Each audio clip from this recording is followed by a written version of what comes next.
I feel like a junkie, right? And anybody got any football news? Anybody? You guys got any football news? Anything? It's that part of the year, man. Already? You want to talk about Towson lacrosse? You want to do that? Not necessarily today. Yeah. But at some point, probably. This is where we are, dog. This is what we got. Just sitting here, itching. You want to release somebody?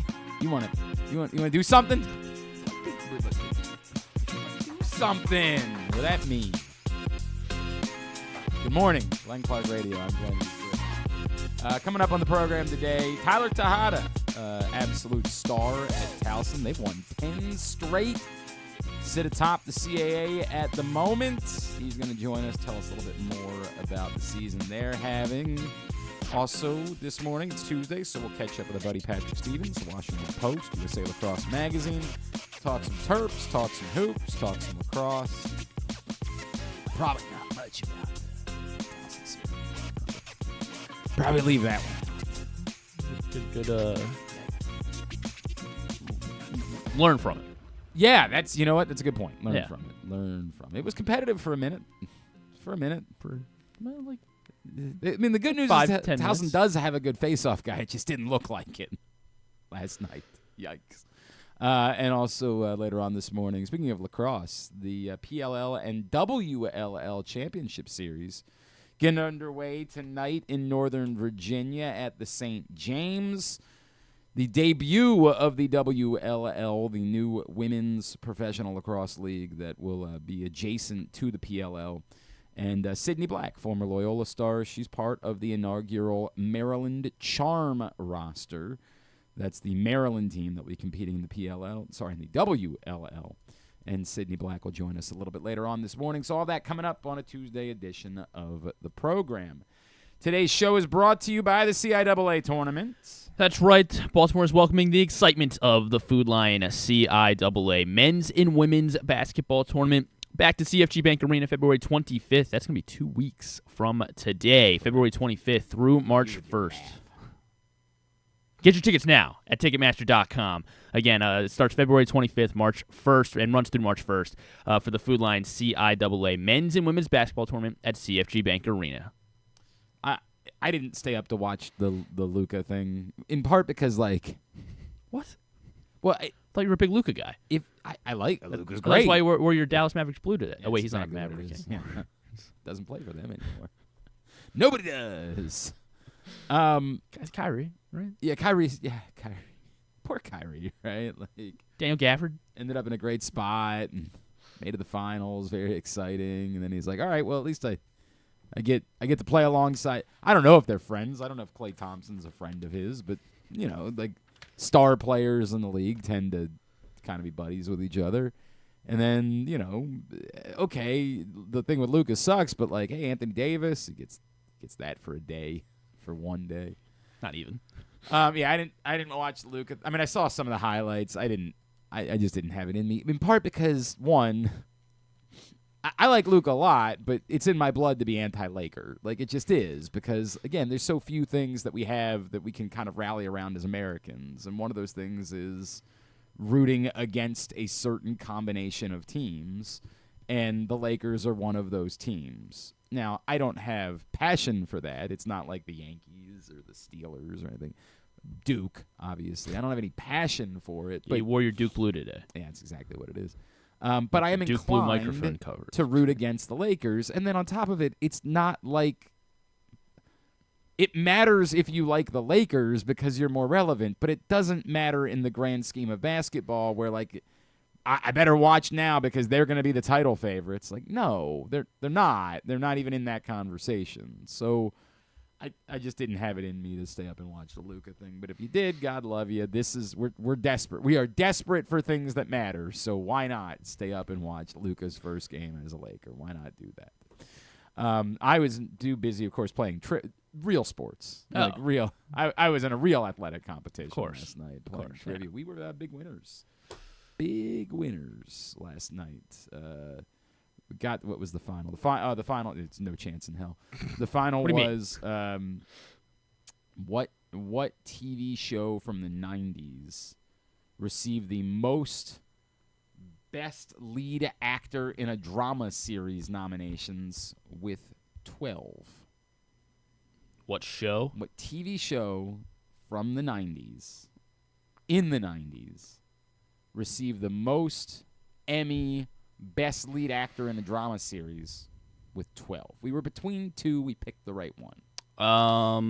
Let's see. 90s shows. Yeah. Well, The Sopranos started in the 90s. It, I believe, did. So, like, season 1 would count. The last season of The Sopranos was 06, right? Yes. So did it start in the 90s? I think it started in 98. Well, at least maybe they started filming in 98. Maybe it didn't even air until...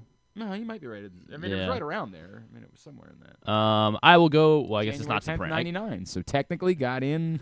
I guess it's not Sopranos then, because you're... Well, I mean, unless everybody on the show received a...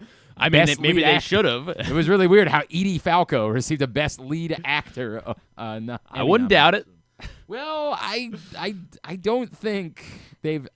She'd be the first if that had been the case, and it would have required also, Jamie Lynn Sigler to have received one. She probably should. All of the female actors received male actor nominations. Like what a time. Little Steven gets a Best Lead Actor nomination. He deserved it, he wasn't awful on that show. Like, he's not an actor, but he wasn't awful. Oh, he was great. Yeah. He stole the show. Every scene he was in, he stole it. Yeah. He always did that thing with his lip. Just when I thought it was out, they pulled me back. You got it. Do you have it? I don't think I. Let me see. What other shows? Even a guess. Well, it wasn't a drama. That 70s show. Definitely not a drama. Decidedly not a drama. Full House? No. Also not a drama. I don't think it was Full House. I don't know what Full House you were watching.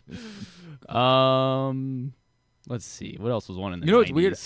I got this one. I only went 1 for 2 on the only sports question of the night. I'll give it to you in a second. What was on in the 90s? I don't know what shows I take were that back. on in the I didn't go 1 for 2. I defaulted to someone else's guess because they were... What network? What network? It was on ABC. So that means, like that was going to help.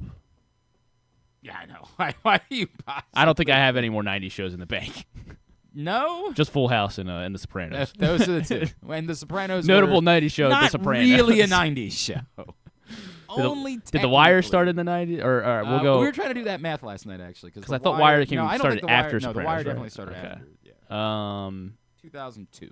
For the Wire. Homicide, Life on the Street. And that was something that we discussed because Andre Brower, I know, received some, but he would have been. We were like, did Richard Belzer ever get in? Like, Final answer: Homicide. Because you do the math and you're like, okay, it requires it to have been a show where multiple actors would have gotten lead actor nominations because you have to get 12 in a decade, so you can't just get one lead actor every year. It's got to be a show that had True Detective. What's that? True Detective. I don't believe True That Detective didn't start was happening in the 90s. But kind of moving in the right direction. So we were between ER and NYPD Blue. Those are the two shows that we were between. What about The Rookie? I don't believe The Rookie. What the hell's that guy's name? Nathan Fillion? Yeah. Nathan, what is it? Nate Fillion. Sure, that guy. They were so excited. Fun actor. Watch The Rookie. It's got Nathan Fillion. And you're like, who the F is Nathan Fillion? We were between those two shows because I knew that George Clooney was like the lead actor, but I didn't know if maybe Noah Wyle or Eric LaSalle. Band of Brothers. Yeah. What's that? Band of Brothers. I should have said that. Band of Brothers. Yeah. That was 90s. That's another guess. Maybe was that 2000s? And it wasn't. It was just a mini series. It wasn't really a show. Maybe they should have gotten 12 nominations. But we decided that 2001. 2001, yeah. And we decided that it was more likely that Jimmy Smits and Dennis Franz both received 6 nominations each. And they were both nominated each year for NYPD Blue, and so that's what we went with. And big winners last night. Good job. That was the final? That was the final. We had the lead going in, and it turns out won. we were the only ones that got it right, apparently. And so when she announced it, she was like, only one team got it right. We were like, oh, no. Oh, no. Oh, no. It was Norfolk? We were the one. How about that? Yeah, Team Norfolk. The only sports question last night was, in the history of the Super Bowl, only 2 quarterbacks have thrown for over 400 yards in a game. One of them did it twice. all of them have happened since the turn of the century. Actually, it was listed Tom Brady. All of them have happened since January 1st, 2000 was the way it was written. Okay. But I guess that is the turn of the century. So Tom Brady and Nick Foles. That was actually our guess. Uh-oh, was it wrong? One of them is correct. Tom Brady is Tom correct. Brady. Yeah. Darn. I don't know why I let our movie guy talk me into like Nick Foles. He was like throwing it on the table about Nick Foles. He's like he just kept. I'm like, you know what, man? He seems to be shot short. Darn it! So Then who was it? It was not Nick Foles. For what it's worth, it was not the person I would have guessed either. Because then I was like, all right, well then Mahomes, right? Like, also the guys played in the most. That's who I would have guessed. Mahomes. Yes, that's who I would have. Brady guessed. and Mahomes. Wow, those are the only two. No, it wasn't Mahomes. I said it wasn't not the person I would have guessed. Oh, okay. Big Ben. No. Flacco didn't. The irony is, the other person did it in a game his team only scored 23 points because we discussed him as being a possibility, but I was like, that was a pretty low-scoring game. I don't think. And they had a really good running back, so I was like, I don't think that would have been a 400-yard game. So probably wasn't Trent Dilfer. In fact, I even said, like, if he did have a 400-yard game, it was probably the other time he was in the Super Bowl, but it was not. Kurt Warner. Yeah. And that was why we also should have read into the fact that she said the games occurred since January 1st, 2000. Like, right. No turf, no great show. I don't know how he threw for 400 yards and they only scored 23 points. This was with the Cardinals, so this was this was the Rams Super Bowl. Oh, okay. Yeah, this was the Rams Super Bowl against the Titans. And it happened in January of 2000, which is why they had to say the date instead of since 2000 because then people would think the 2000 season, which would be the 2001 Super Bowl. So they had to put it as the date, which we should have caught on to. And should have guessed Kurt Warner. But again, they scored 23 points. It's literally what I said to John Proctor. I'm like, dude, they scored 23 points. There's no way. They couldn't have thrown for 400 yards in that game. Kind of a failure. Yeah, they were just throwing it to throw it. I guess all three of the field goals are probably short field goals then. Like, they got way down the field and then had to settle for field goals 3 times. I don't know. It don't make a lick of sense to me. But that was the other answer. Tom Brady and Kurt Warner were the only two. And that was the only sports question. But we were big winners last night at trivia, which was equally as important a result as anything else that was going on in the world of sports. It was equally. It was. I mean, come on, man. Let's see. 27-yard field goal. 27 yards, yeah. 29-yard field goal. 29 yards. 28-yard field goal. There you go. Dan Quinn is just rolling over right now. There you go. That's the he was able to throw for 400 yards because they moved the ball a ton. They just settled for field goals every time. But, yep, that caught me off guard. Jumped out to a 16-0 lead. I don't know. I did remember that because it took the Titans a little while to get on the board. And then, of course, they did not score until the final 10 seconds of the third quarter. Yep, and then, obviously, they ended up back within a score. Yeah. And marching down the field only to come up 1 yard short. So there was that. Yeah. So that's what I got. I wish I had something else for you. I wish I had some other interesting thing that warranted discussion today. I wish I could make something up and tell you. I seems likely Kellen Moore might get his deal finalized. We knew that. Like, that's not new. Well, we've known that for a week. Well, Sirianni was trying to talk him out of it, so that's why. Yeah, Kellen Moore is going to be the coach of the Saints. A bully for him. We didn't talk at all yesterday about the Aaron Rodgers thing. I had somebody ask me that. Like, where do you really think Aaron Rodgers ends up? I think the first question... If there's a God... Where? It'll be Minnesota. Just to do the whole Favre thing? Yeah. I mean... no, it won't be Minnesota. They've got to play J.J. McCarthy. They have to. You can't move on. Unless... You can't move on from a guy that had a successful season for a guy that had an S season. You can't... Like, the only way they can justify moving on from Sam Darnold is like, JJ gets hurt. We spent a first-round pick on this cat. Right. We have to play him. And everybody in Minnesota says, like, that's the way they built the roster. They can't absorb paying more money for a quarterback. Like, they have to have J.J. McCarthy play moving forward. So then what are the options for Aaron Rodgers at that point? Like, Vegas is the one that stands out the most because Vegas is the team that most obviously – no, that's not true. There are 2 teams that most obviously don't have quarterbacks. One is Vegas. The other is the Giants. Tennessee, which if they're going to take Travis Hunter. You assume that Tennessee has to use the pick on a quarterback. You would assume. I keep seeing all these like mock drafts that don't have Tennessee and Cleveland taking quarterbacks, or at least one of them not taking a quarterback. Utter insanity. Like, imagine Cleveland taking Abdul. They've just watched what it's like to have a generational talent and not be able to do a damn thing with it because they don't have a quarterback. They've spent the last decade, not a decade, but you know what I mean, the better part of a decade, having one of the best players in the NFL, a can't-miss, absolute rock star. The way that you describe, well, you might have to take Travis Hunter or Abdul Carter, and people don't really talk about Travis Hunter. It's weird that, like, Abdul Carter is being discussed that way. Some people try to force Travis Hunter into that conversation. Most people still are like, yeah, he's good, but what made us think he was great was that he was playing both positions, and he's not going to do that in the NFL. So, yeah. Okay. Don't let him follow the Chiefs. Maybe. But like Abdul Carter, for example, the Browns are the team that knows. You could have Abdul Carter. He can be exactly as good as everybody thinks he is, and you have nothing to show for it other than a pissed-off generational talent who wants out because your team is shite. That's what they have to show for it. The odds now for number 1 overall pick, Cam Ward -110. I mean, now, what's the odds for the number 2 pick? Abdul, they don't have, or at least FanDuel doesn't have that right now. Okay. Abdul Carter +200 for number 1 overall. Hunter +400. Shador +500. I mean, it's just utter insanity to not take a. If you are one of those two teams, look, I get the Titans will be like, hey, Will Levis didn't work out. Well, first of all, Will Levis wasn't that high of a pick, so whatever. It's not a guarantee that it's going to work out. Ironically, the Browns would tell you, well, Johnny Manziel wasn't that high of a pick, but Baker Mayfield didn't work out. Except that kinda he did, just for somebody else. Not you. Like, kinda. Having a one-of-one talented player is great. Unless you don't have a quarterback, in which case, who gives a flying F?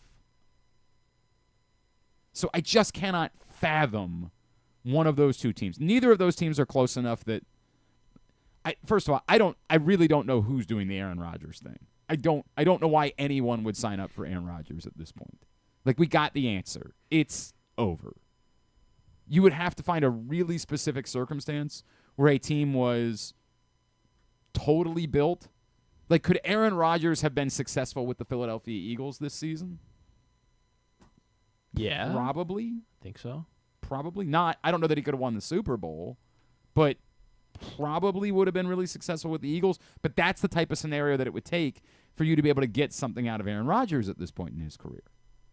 So it's got to be a team that's rudderless, that has no, again, those two teams, presuming they take quarterbacks. And I get it. It's a presumption.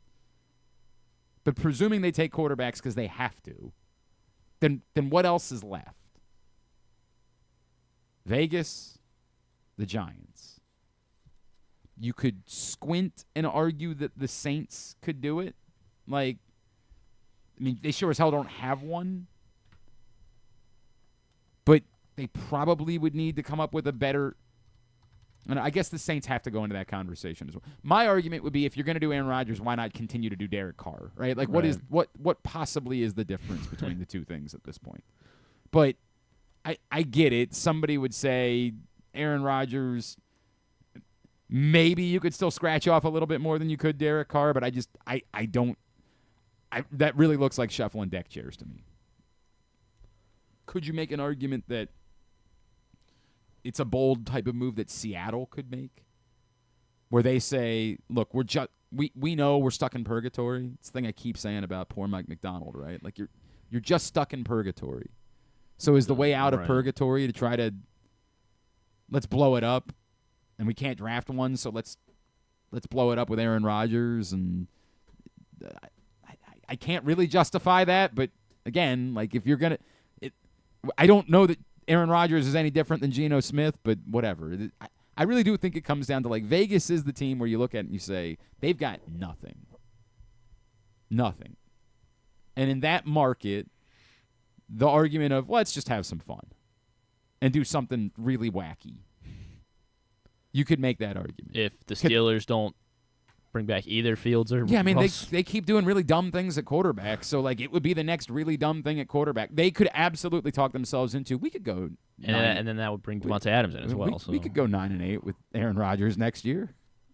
Like, the Steelers the thing is, they could go 9-8 with me at quarterback. I mean, that's the thing, right? Like, they could 100% be like, well, we just want to keep going 9-8.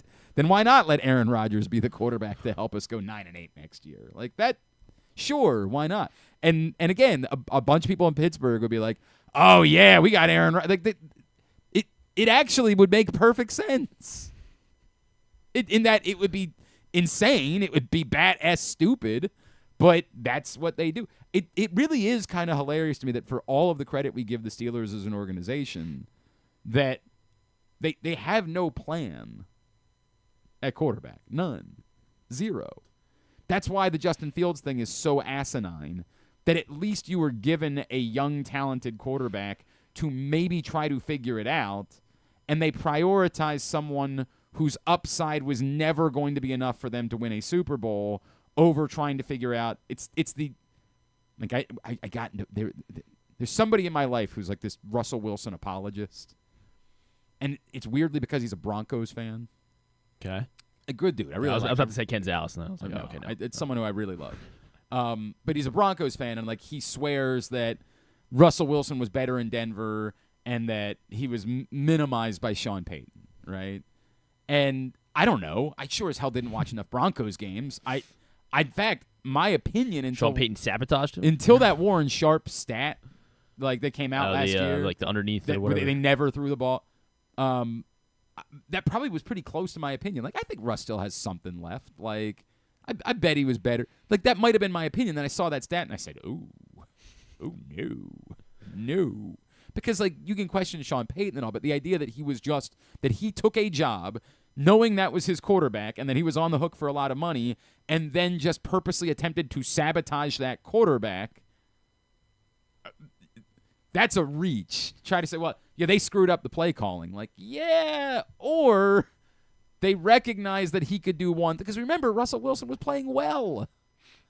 And it was because they recognized there was one thing that he could do. Throw the ball underneath or throw up an occasional moon ball. And so that's the offense that they had. And so that's what made the Steelers thing so asinine, was you just sort of said to yourself, like, is Russell Wilson maybe better today than Justin Fields? Maybe. Maybe he is. But there's not an upside here that makes it worthwhile. This feels desperate. It feels like George Pickens is pissed off, so here, this guy throws moon balls. Let's try to appease George Pickens by putting him in. It didn't work. Obviously, it didn't work. Well, I couldn't even appease George Pickens either. So. In fairness, it seems like that guy might be a little difficult to appease. But what made it crazy is you have a young quarterback that I don't know. I keep saying I'm a Justin Fields truther. But it's more just like I see the other quarterbacks that are getting the opportunity. The Raiders decided they'd rather not have a quarterback. And they still, yeah. It's one of the most insane things I've ever seen an NFL team do. They just went into a season and said, we're not going to have a quarterback. And almost got away with it. And what do you mean almost got away with it? Well, because then they almost got the first overall pick. And then they won. In order to find their quarterback, right? In order to be able to. Yeah, I mean, that would have been. And then they screwed themselves. Yeah, they did the screw sixth pick. That's a good point. Two teams with quarterbacks got a better pick than them. You could make that argument that, like, maybe that's what they were doing the whole time. Right. It's just like, how do we set ourselves up to make sure we get a quarterback next year? But, like, it's just crazy to me the number of teams that needed quarterbacks, and Justin Fields was available for nothing. Zero. And they were like, we're good. I don't know that Justin Fields is like a quality NFL quarterback, but I know he's a better option than a lot of teams are doing. And for the Steelers, a team that is desperate, I mean, is crawling through a desert looking for water, to say, well, we'd rather not attempt to drink this water because it's just utterly asinine to me. And it's a situation where there has to be an adult in the front office that says, dude, I know it might not work out. We're telling you, you got to be able to say to the head coach, you're around next year, but you got to keep playing this cat. You got to figure out if he can play or not. Because if we get to the end of the year and he can't, all good. Then we've got our answer. But winning 9 games with Russell Wilson ain't going to help us. Like, it will never be, like, that's not going to be enough. Unless you think you can build a Eagles-like roster where, again, you only need so much out of your quarterback. But it took them a few years in order to be able to do that. So, yeah, could the Steelers just continue to play musical chairs at quarterback and say, hell, we'll take the ride? I guess. Like, it's not going to work. And then the year after that, it'll be Jameis. And you just keep doing this year in and year out. Just keep. I'm all for the Steelers continuing to not have a quarterback. Manna from heaven for me, dog. But yeah, I feel like Vegas is the spot for Aaron Rodgers because like they just do crazy things. And if you're Pete Carroll, then yeah, you Pete Carroll wants to. You can't be here for a long time. You can only be here for a good time. And well, that means that Jameis should go to Vegas then. Yeah, that would be a good time. I would think that makes them most likely to try to do the Darnold thing, like because he could talk himself into that. I think Schefter might have said that yesterday. There was some clip that Schefter did say that he thinks Darnold goes to Vegas. I think that's the most likely because if you're Pete Carroll, you have to attempt to win now. Mm-hmm. I can't buy it. I can't buy that you can win a Super Bowl with Sam Darnold, but you have to attempt to. And that, to me, seems to be the only option. But if they're not, for some, then sure, maybe take a wild ride on the Aaron Rodgers thing. It would be objectively hilarious for him to stay in New York, though. Like they can't be popular in that market. It would be really funny. For him to stay with the Giants, you mean? Yeah, for him to just go. I think he said he likes living in New Jersey, so maybe. Yeah, one to the other, and another franchise gets to be miserable for another year. Do that bit. John said, Homicide: Life on the Street. He's convinced it's the greatest TV show drama. It's a great show in history. It's a great show. No one's debating that. Great show. And Andre Braugher, I'm sure, had multiple nominations, but I'm pretty sure he was the only one, so it wouldn't have worked. All right, very good. Hey, when we come back in, we will talk Terps, we'll talk hoops, we'll talk lacrosse with our buddy Patrick Stevens like we do every Tuesday. That's next on GCR.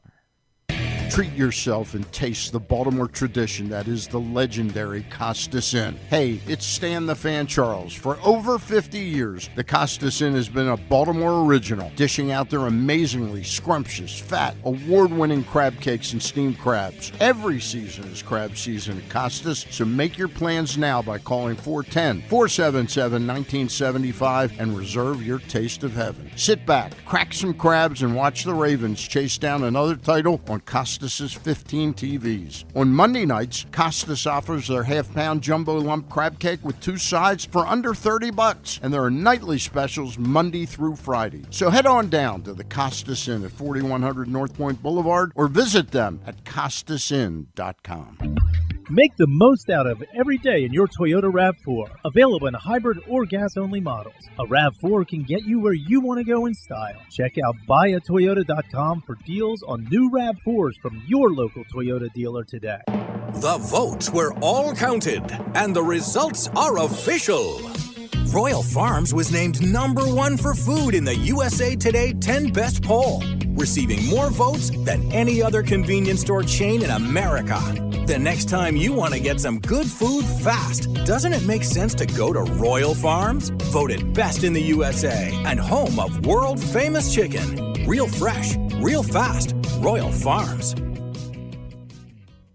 The latest edition of Press Box is available now, and it's our very special Best of 2024 issue. On the cover, we celebrate our Mo Gabba Sports Person of the Year, Lamar Jackson, as Bo Smolka profiles what the quarterback means to the community beyond the football field. Also inside, we celebrate the top people, performances, and moments of the year in local sports. Press Box is available for free at over 500 area locations, including 60 Royal Farm stores, and you can always read the entire issue and find the best daily coverage of the Orioles, Ravens, and Terps at PressBoxOnline.com.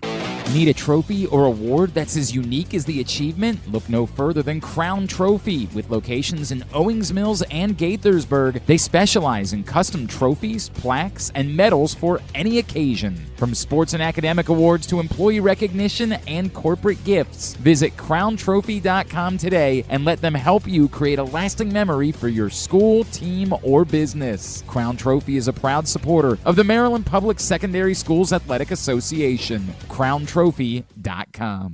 One of the things that's definitely wrong with this country is that this dude still has a job somehow, some way. Glenn Clark. All right, back in here on GCR as we continue along on a Tuesday edition of the program. If you missed it yesterday, stay on the fan. Charles Ross Grimsley caught up with John Miller, author of The Last Manager, the new book about Earl Weaver that's coming out next month. You can find that right now, facebook.com/PressBoxSports, youtube.com/PressBoxOnline, or PressBoxOnline.com/video. Looking forward to diving into The Last Manager before we have the opportunity to catch up with John Miller about it. All right, it is Tuesday, and every Tuesday we talk hoops, lacrosse with our next guest, of course, Washington Post, USA Lacrosse Magazine, at Discourse, D1S Course on Blue Sky. He's our friend Patrick Stevens, and he's back with us this morning here on GCR. Patrick, good morning. How are you, my friend?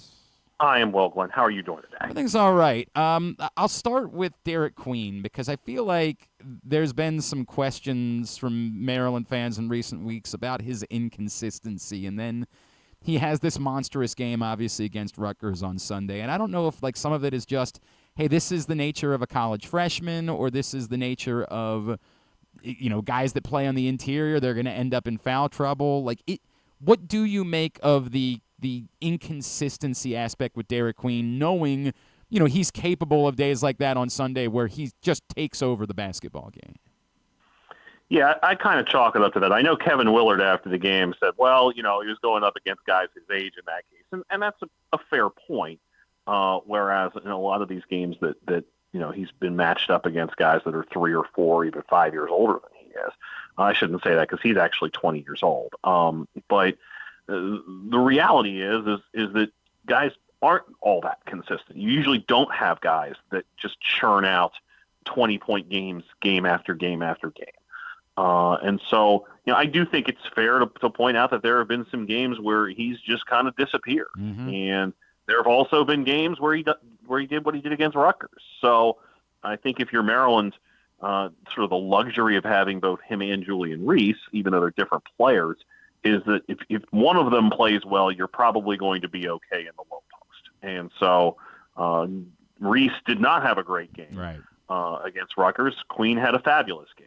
And as a result, they put up 90 points and beat a team that usually, historically, has been a pretty good defensive team. It was not a good defensive team the other day. I was talking to our old friend Eric Hayes the other day, and he brought up that, not trying to sound the alarm, but that he really does think that the defense isn't as good as it's been under Kevin Willard, and that could prove to be the difference in them, you know, being able to make this deep run, because we see how capable they are of scoring points. And it's a fine line because I don't think they're a bad defensive team, and the metrics don't say that, but I do sort of get what he's saying, and maybe some of that is just they were purposely playing a different style of basketball the last couple of years because of their shortcomings offensively. But I don't know what to make of the fact that, yeah, on paper the defense maybe not quite as good as it's been.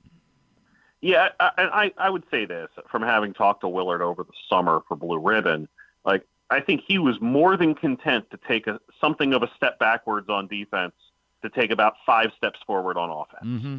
And that's essentially what you're seeing. Like you're probably not going to have a bunch of guys that are that good offensively, that are that much better offensively than what you had last year, without the defense taking something of a step back. And I think, too, there's sort of a natural human inclination where if you go and you hit a couple 3-pointers, well, maybe if they hit one, it's not that big of a deal. So, no, I don't think that Maryland is likely to be holding teams around 60 in the NCAA tournament. But, you know, who knows? I think the last year's team would have held decent teams in the 60s. They just probably wouldn't have gotten there themselves. So it's just a different kind of team, and frankly, they're going to have to probably play games in the 70s to win, or high 60s, as opposed to, you know, aiming for that 62, 63 point or so spot that they were at the last year or two. You and I always like to look at the upcoming stretches and say hey, what should a team do? And again, in the context of it, presuming that Maryland, who still I think sits at 16 in the net rankings at the moment, a team that wants to be a top 4, top 5 seed in the NCAA tournament. If I look at Nebraska, Iowa, and USC at home, is it fair to say if you're going to do that, you better go 3-0 in this stretch? Nebraska's pretty good. That's true. But I would say that the Iowa and USC games are games that you should win. And looking a little further ahead, if you really want to point out a game that you would say, well, if you want to be a top 4 seed, is beating Michigan State at home. Well, not even that. I was going to say at Penn State on the road where you always lose. Right.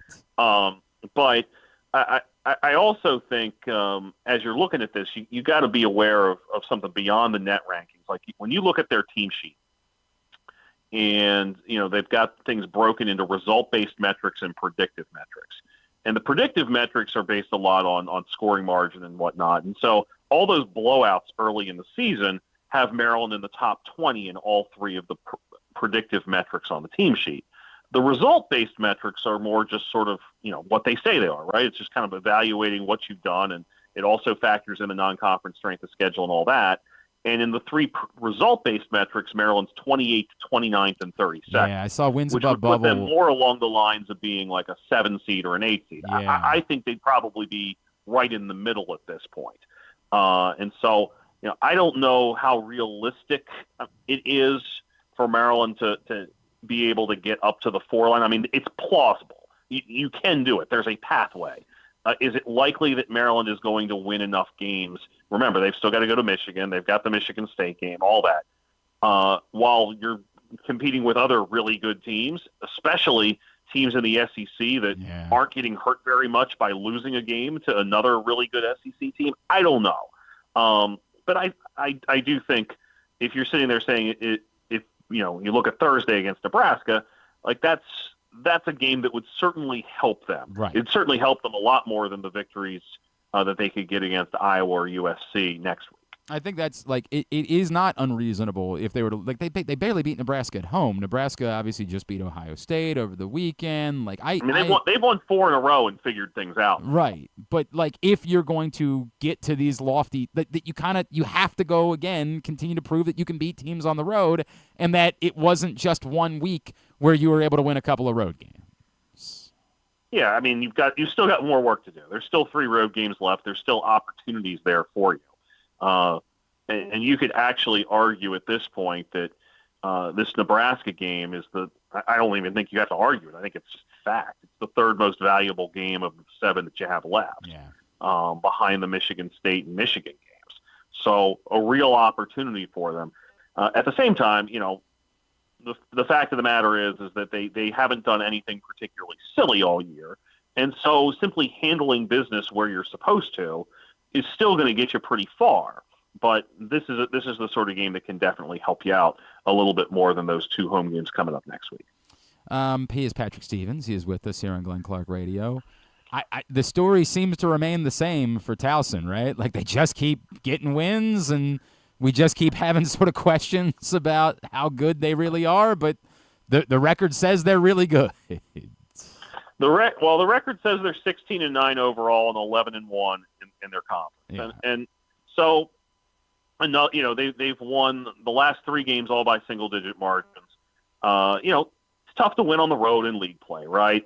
So, and those, I keep kind of looking at them with those quick turnarounds on Saturdays, and that's been kind of a consistent thing where they have probably played better on Thursdays in league play than they have on Saturdays. Okay. And in some ways that kind of makes sense, right? You don't have as much prep time. You kind of look at, okay, they beat Hofstra. They came back to beat Hofstra and then barely beat Stony Brook at home. They won by 10 at Delaware and then escaped by a point at home against Drexel. They won by 7 at Stony Brook and then won by 6 at Monmouth. That's probably roughly about the same, quite frankly. So, they get credit for having done what they're supposed to do, and maybe a little extra thanks to that Wilmington game at the start of conference play. So, they come home, they get the chance to sweep a couple teams this week at home with Delaware and Monmouth coming in. So, they get 4 of their last 6 at home. And, you kind of look at the standings at this point. They're a game up with the tiebreaker on Wilmington. They're 2 up on Charleston, who they don't have the tiebreaker against, and Campbell. So they have some wiggle room here. At the same time, they're in pretty good shape. Yep. As much as you want to sit there and say, well, they're playing with fire, and offensively those droughts stand out. They're still the third most efficient team in CAA play at the offensive end. They're number 2 on defense. So they're good relative to who they're competing against. Is it concerning that they let teams kind of hang around? Yeah, but credit to them for having figured out a way to get to 11-1. That's exactly how I feel. That's exactly how I feel about it. At this point, do we kind of write off there really being another local team that has much of a? I mean, UMBC was fun for a minute, and then that kind of went away. That went away. I just sort of feels like at this point we're kind of acknowledging that anything else would just happen to be a 1-week miracle that someone would have to put together in a tournament. Yeah, I mean, I'll tell you a team that might have a shot, and it's a little bit of a stretch, but maybe not that much of one. Is Morgan State. Okay. In part because Morgan State has a tendency to play well against Norfolk State. You keep going back over the last few years, and it feels like Morgan keeps picking them off, and they've already done it this year.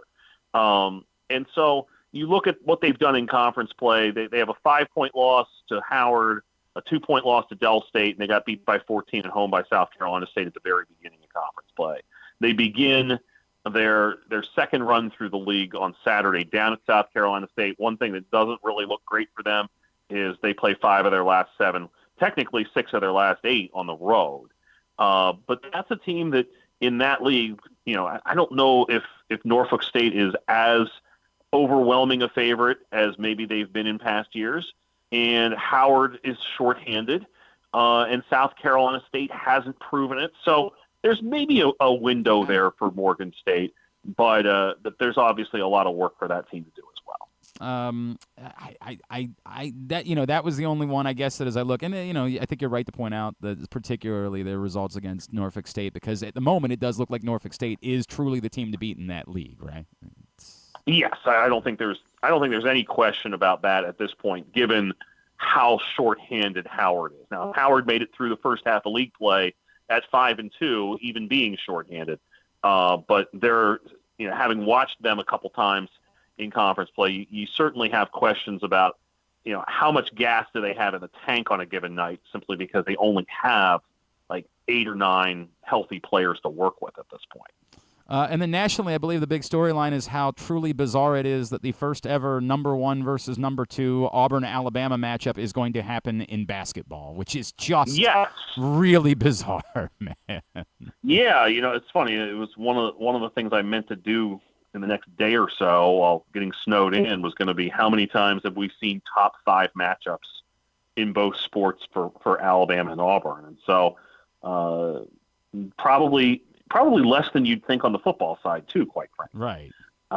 But yeah, those are 2 programs that have had great seasons. Alabama obviously has been playing at a pretty high level here for quite a while longer, and Auburn has its Final Four in the recent past. And certainly, I don't know if this means more than the actual Iron Bowl does. Right. As much as those fans are going to be excited about it, I don't know if it can quite rise to the level of that Thanksgiving weekend game. Obviously, a big win for Clemson. That to me is the one. It's starting to look like the ACC was just Duke. That's a massive victory for them.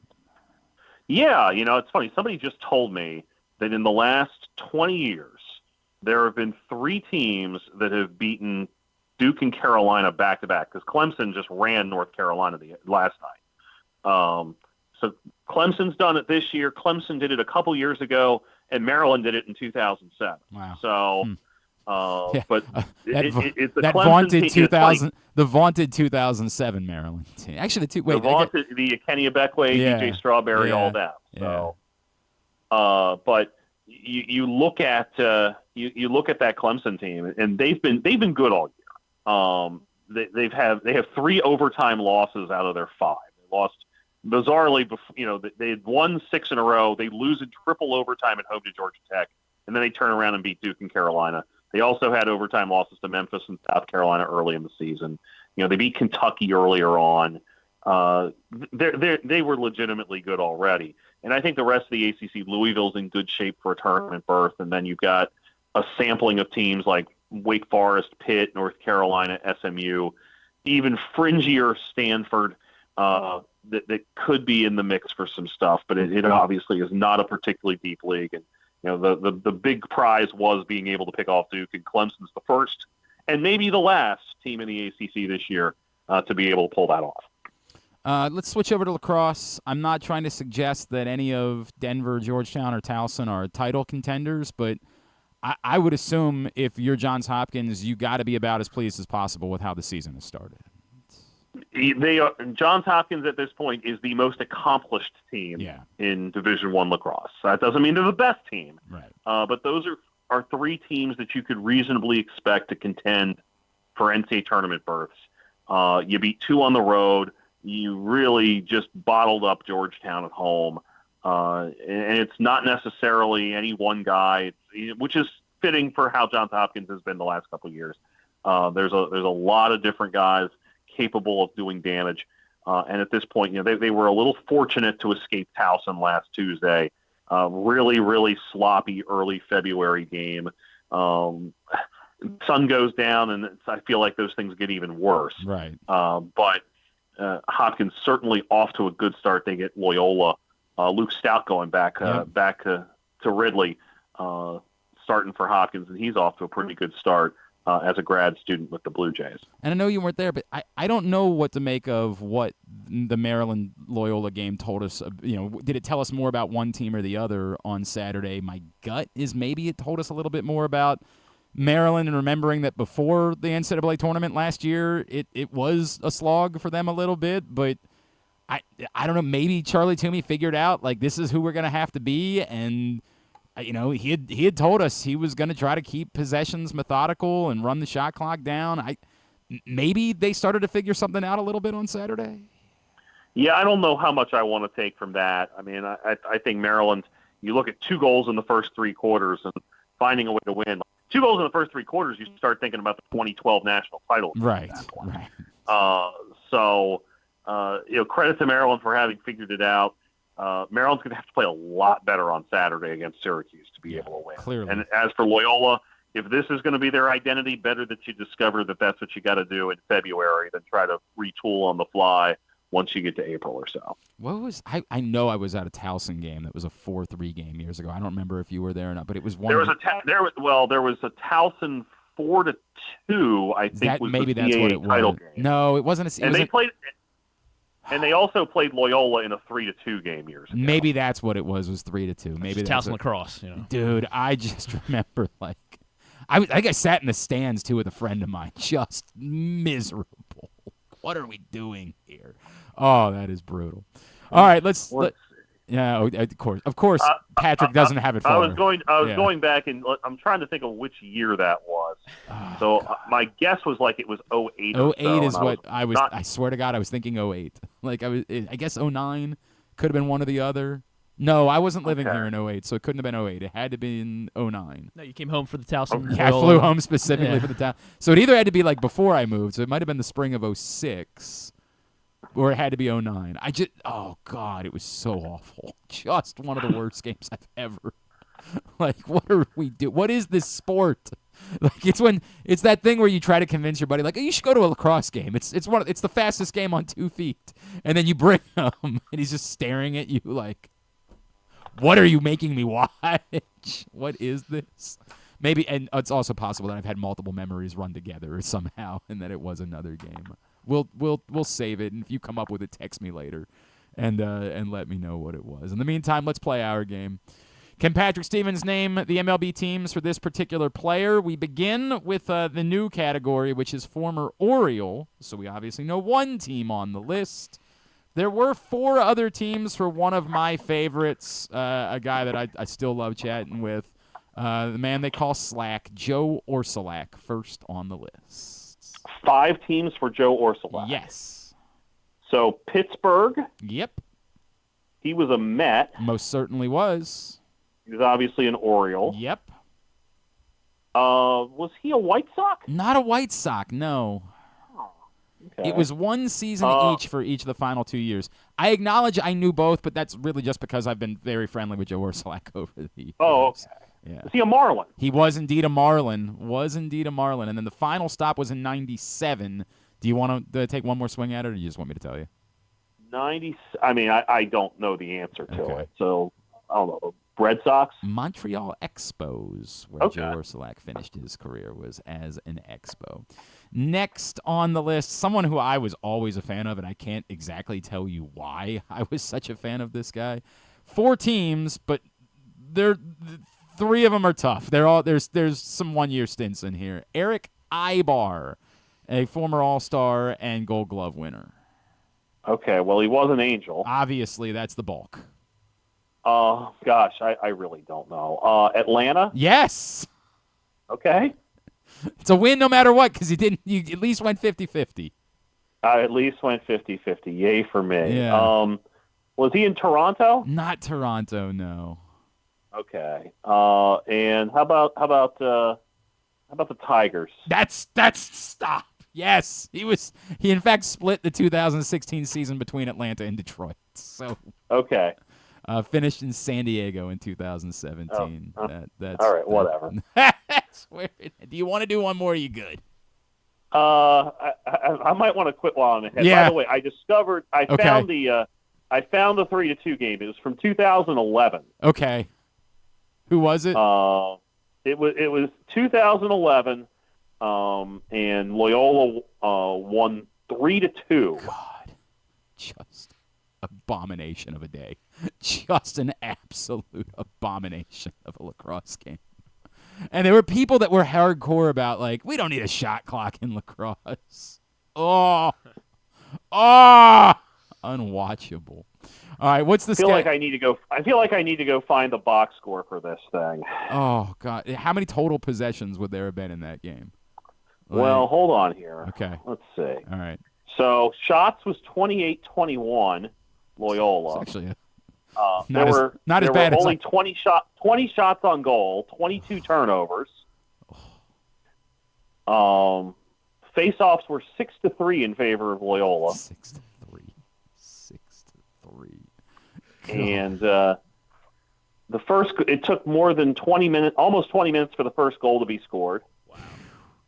And Loyola with a late burst with 2 goals in is 2 goals in 2:02 in the fourth quarter to win the game. It was 2-1 entering the final 6 minutes of that game. I didn't remember those details. I do remember it was cold, but it wasn't miserable. Like it was a day where we stayed. We didn't just say this is awful, let's leave, because the weather was good enough that we stuck it out for a little while, despite it being a February game. Just an atrocious lacrosse game. But, Loyola won. That's the part that mattered for them. Give me your schedule for the week, sir. Weather permitting, VCU George Washington on Wednesday, Towson, Delaware on Thursday, looking at a basketball doubleheader at Mason, and then American C. Loyola there on Saturday, and then Towson Navy lacrosse on Sunday before Maryland, Iowa. So it's like a noon 5:00 thing on Sunday, right? Yep. Yeah, that works out pretty well. At Discourse, D1S Course on Blue Sky is how you follow him. Patrick Stevens, always appreciate you, sir. We'll talk again next Tuesday. Awesome, Glenn. Thanks so much. It's Patrick Stevens with us every Tuesday here on GCR. I wish I could remember who I went to that, because I remember going with a buddy of mine, and all we could just talk. We just spent the entire what are we watching?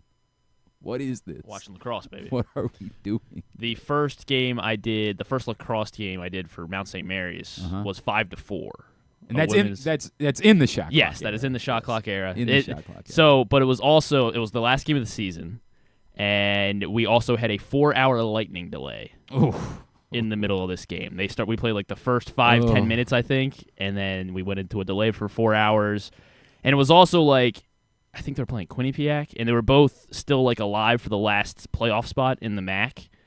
and they had like the games that were all staggered throughout the day. Okay. And so like they went in, I think both still alive. Oh, yeah. And then with all the games going final throughout the day, I think they were both both eliminated? They were both eliminated Okay. by the end of it, so All it didn't even matter who ended up winning. Yuck. And I was looking around because I was like reading the scores during the game, and it was like 24-17 in the rest of the league. There was like a 21-19 game, and this was 5-4. The crazy part is that game happened, and we still didn't get the shot clock for another like 8 years. It still took us until 2019 to get an effing shot clock. Like, just unfathomable how long we allowed that to exist in this sport and to just sign up for it. Look, I will tell you, going into Saturday, and we brought it up on the broadcast, Charlie Toomey had kind of made us aware, like, look, we're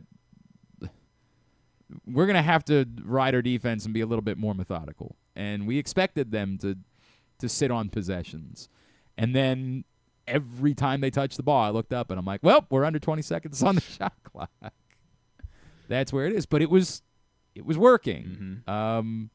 You clearly don't want that to be the way you have to play, but if that's how you have to play, that's how you have to play, and you got to go try to win games. And so I expect probably going to be the strategy, at least for until their offense starts to get, like, I'm going to guess against Hopkins, that's what they're going to be looking to do. Like, that's my guess. Will it work? Don't know. They had a hot goalie against Maryland. That was part of how they were able to stay in that game. But, yeah, I think methodical is going to be the word. I think that's the expectation. We are talking about Towson Hoops with Patrick, and we're going to continue to talk some Towson Hoops when we come back in. Tyler Tejada, who's having an outstanding season, coming off being Rookie of the Year in the CAA a year ago. We'll talk to him about their current 10-game win streak and getting ready for Delaware on Thursday night. We'll do it next. It's Glenn Clark Radio. COVID-19 and flu viruses are circulating in Maryland. But don't worry. Protection is within arm's reach. Protect your health with this year's COVID-19 and flu shots. It's safe and convenient to get them both at the same time. Flex your protection. For more information, visit health.maryland.gov/vaccines. This message paid for by the Maryland Department of Health. Whether your focus is luxury and comfort, convenience and technologically advanced connectivity, or sporty performance and aggressive styling, we've got the perfect Highlander for you. Check out buyatoyota.com for deals on new Highlanders from your local Toyota dealer today. You're gonna love February at Live Casino and Hotel Maryland. Sweeten your Valentine's Day with a chocolate bar February 13th and 14th. Pamper yourself and your partner with Valentine's Day spa discounts February 10th through 21st. Celebrate the Year of the Snake and win a Lunar New Year luxury brand collection February 28th. Plus more ways to play, dine, and win all month. At Arundel Mills, must be 21. Please play responsibly. For help, visit mdgamblinghelp.org or call 1-800-GAMBLER. Gambling can be a fun and entertaining experience, but there are risks involved. If you're planning on betting on the game at the casino or on your phone or computer, know your limit, stay within it. Set a budget and a time to stop. Remember, gambling isn't a financial solution, and it doesn't mix well with alcohol or drugs. Know the risks and have a plan before you begin gambling. For free and confidential services, call 1-800-GAMBLER 24/7 or go to helpmygamblingproblem.org. Driving in Maryland? Did you know an Easy Pass from DriveEasyMD.com can save you time and money? Of course you did, because you are a thrifty driver. An antenna reads your Easy Pass transponder and automatically deducts the toll from your Easy Pass account. There, you just saved money with Easy Pass, all without slowing or receiving a notice in the mail. Well done, thrifty driver, well done. Get your Easy Pass at DriveEasyMD.com. The votes were all counted, and the results are official. Royal Farms was named #1 for food in the USA Today 10 Best poll, receiving more votes than any other convenience store chain in America. The next time you want to get some good food fast, doesn't it make sense to go to Royal Farms? Voted best in the USA and home of world-famous chicken. Real fresh, real fast, Royal Farms. Contrary to what some people believe, I actually like this guy when he sleeps. Glenn Clark, talking sports. All right, back in here on GCRs to continue along on a Tuesday edition of the program. Don't forget, for everything you need to know about high school sports, getting towards the postseason, In high school hoops, you can find it, countysports.zone. It's proudly sponsored by your local Toyota dealer and buyatoyota.com. countysports.zone for scores, schedules, everything that you could possibly need to know. All right, Towson basketball, winners of 10 straight. They will welcome Delaware to the CQ Arena on Thursday for the final time as conference foes in the CAA. Joining us now here on GCR, what a season he's been having after winning CAA Rookie of the Year a year ago. He's averaging 16.5 points per game this season with the Tigers red hot and in first place in the league. He is Tyler Tejada, and he is with us this morning on GCR. Tyler, it's Glenn. It's great to chat with you, man. Thank you so much for taking a couple of minutes for us this morning. Oh, yeah, for sure. Thanks for having me. Absolutely, dude. Tyler, how superstitious of a person are you? Are you like are you a big superstition guy, or maybe just like a little stitious? A little bit superstitious, not like anything crazy. So, okay, so are you capable of talking about the fact that you've won 10 games in a row, or are you more like the type like, dude, let's not even talk about it, I'm worried I'm going to jinx it?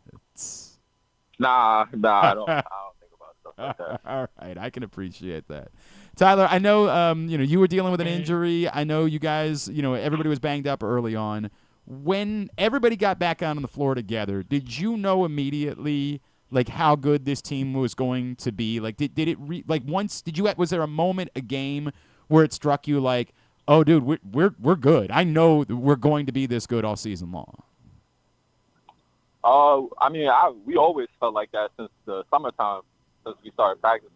But I think once everybody got healthy, I think it was the first game of conference, that Wilmington game. Yeah. It was a tough game. We didn't really shoot the ball that well, but we found a way to pick up the wins together as a team. So I think that really showed we're back, we're all healthy, and we're here. You've won games in a lot of different ways during the course of this streak, right? Like, there have been games that have been low-scoring games. There have been games where you've scored a bunch of points. There, was a game where it looked like maybe you guys had lost at the buzzer, and it turned out that wasn't the case.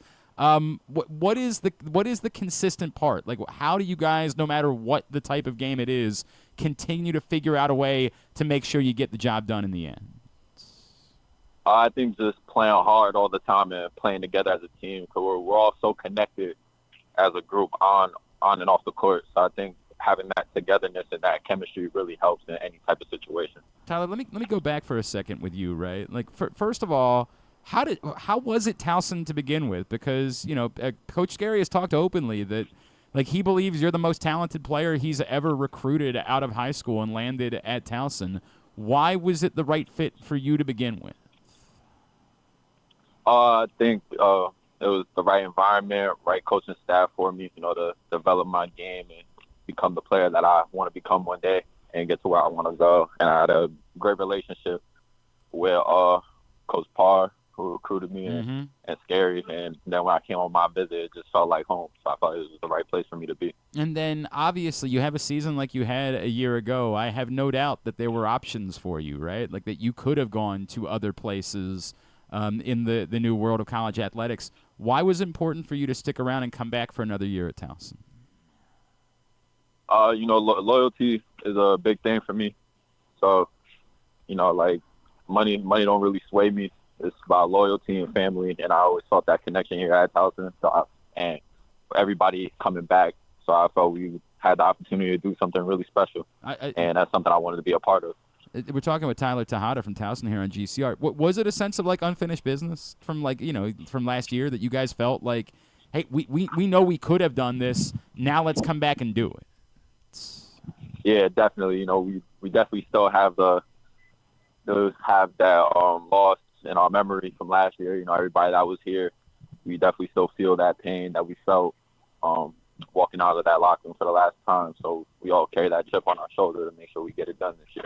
Tyler, I know that you obviously aren't part of the history of Towson basketball, but I'm sure you're aware of the drought that exists now for multiple decades for having reached the NCAA tournament. What does that fuel you guys? Do you try to block all that out, or is that something that you embrace, wanting to be the team that ends that and delivers that for Towson fans? I know we all know it. We're aware of it. I don't think we kind of tune out the outside noise, but it's definitely something we're all aware of, and we definitely want to be the team that makes it happen. I appreciate that, man. Like, and I think there's a lot of fans that believe in the way that you guys are playing. It seems that way. Tyler, like, what from going through the heartbreak of last year, what did you learn about what it takes in order to take that next step, and in order to, not just maybe win the CAA the regular season, which you guys have a great chance of doing, but what did you learn about what it's going to take in order to be able to do it in the CAA tournament? That anybody can be beat at any time, so you gotta always stay ready. You gotta wake up every day and come in, work hard, and do what you gotta do to make sure we get the job done. All right, so let's get to know you a little bit more, right? Like, give me when you're at what's the best place, like, since you've arrived in this area, what's your favorite place to maybe like go and get food? Definitely Pasta Mista. Okay. Sure. What's the order at Pasta Mista? Chicken parm dinner with spaghetti. So this sounds like a kid from New Jersey. I got to be honest with you, Tyler. Yeah. Like, it sounds like it's been hard. Like that. I'm guessing the chicken parm's been a part of your life for a long time. Oh yeah, for sure. That's my go-to every time. I probably get that like maybe 2-3 times a week. Yeah. Okay. Is it okay? So now wait. Is it like a post-game meal then? Yeah, sometimes I'll get it after practice. I usually get it after practice, but like if it's still open after games, I'll definitely go and grab it. I can respect that. So if you go 2 to 3 times chicken parm, are you the type that like I like what I like? I don't need to order new things and worry about trying them. I know what works for me. Yeah, I don't switch it up. I find something I like, keep it consistent. So again, not superstitious, but maybe like a little, just a little. This is working, just a little bit. Right? This is working for me. I'm gonna try to keep it the same way, and I can respect that. Yeah, I'm a simple guy. If it ain't broke, don't fix it. Okay, are you the type that like maybe not before a game, but like when you're just getting shots up or you're working out, are you wearing headphones when you do it? No, I don't. No. Honestly, I don't like to work out with music. Really? Oh, I can't even imagine that, dude. I get if I show up to the gym and I forgot my earbuds, I go home. I can't imagine this. So what do you think? Like, what's going through your brain when you work out, when you get shots up? How do you keep your focus? Just probably think about like the stuff I'm working on. Like, how can I make this better, make it more consistent? And just like I like hearing the ball bounce and hearing the ball go through the hoop. So. That's cool, man. That's cool. Are you like imagining scenarios when you shoot or when you get shots up? Are you like thinking, this is the NCAA tournament? I got a chance to win a game at the buzzer. Are you doing those types of things when you're putting up shots? Oh yeah, all the time. Yeah. I always done that when I was a kid, when I was younger, like counting down on the shot clock in my head and just throwing something up at the buzzer. That's cool, man. So I definitely, for sure, still do that. That's really, really cool. Tyler, I think a lot of people are starting to talk about you as, given your size, your skill set, that you have a real opportunity to make and play at the next level. How much is something how much is that something that fuels you, the like goal of I can do this and then play in the NBA at some point? It fuels me every day. It's been my goal since I picked up a basketball. So I strive for that every day. I try to come in and maintain that goal and work hard every day to make sure that one day I reach that. No, I appreciate that. And I think that there's a real opportunity given the way that we see you play. I remember a year ago, I think everybody remembers the shot in the CAA tournament from the other side of the floor. How much do you work on that? How much is that? Like, do you get one of those up every time? And is that the greatest shot you think you've ever hit, or is there something that we don't know about that might have been even better than that? I mean, it's definitely up there. I try not to do that because there's still like 5 seconds on the clock. So every time the clock's winding down, Coach always tells me to make sure I actually like look up and see how much time is left before I just throw something up from the other side. Like, Tyler, you can get a few more dribbles in before you put it up. Yeah. But is that something that you do continue to work on? Like, do you make sure? Like, I know that everybody runs like a half-court drill because there are legitimately scenarios where that's going to be the shot that you have to take. Is it something that you work on frequently? It's not something that I would say I work on a lot, but if opportunity ever presented itself, I think I would have confidence that I could probably knock it down. It's to you. You don't think it's a luck thing. You think it is a skill thing. I think it's a little bit of both, okay. A little luck and skill. I appreciate the honesty about that. I do appreciate the honesty to that. Okay, do you have others? So what else? What are your other favorite shots? Where either at Towson or other, earlier in your life?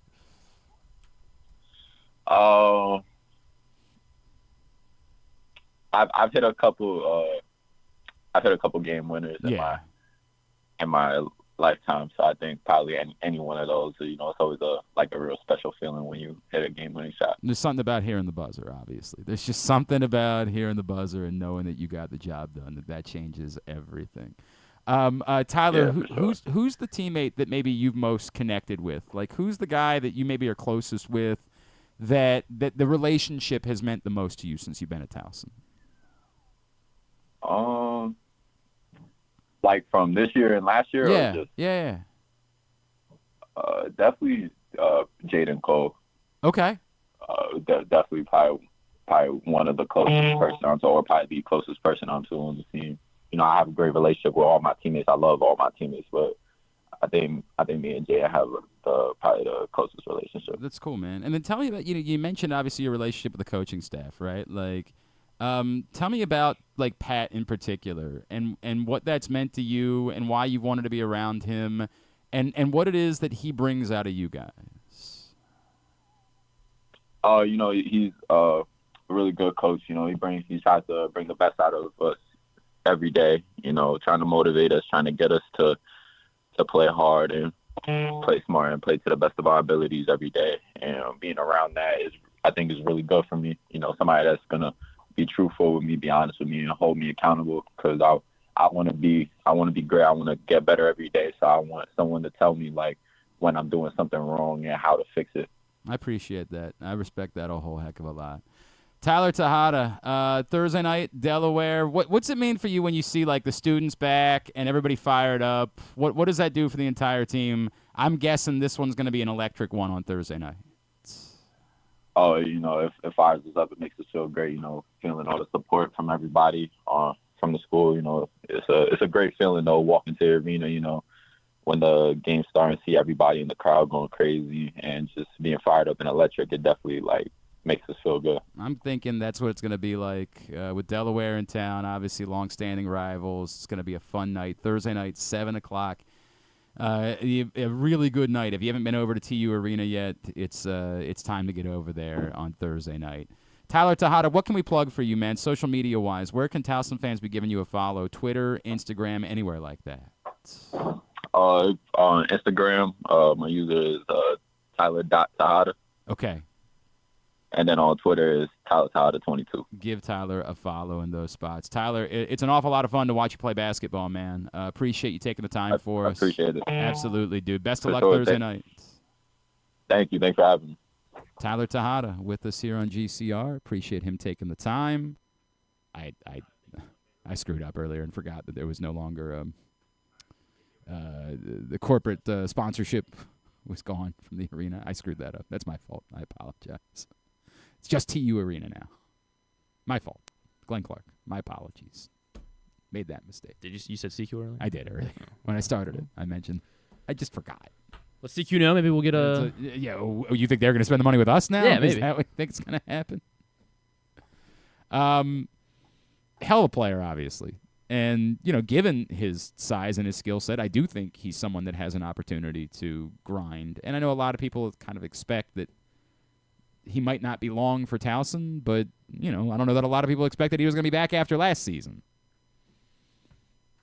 So we'll see. I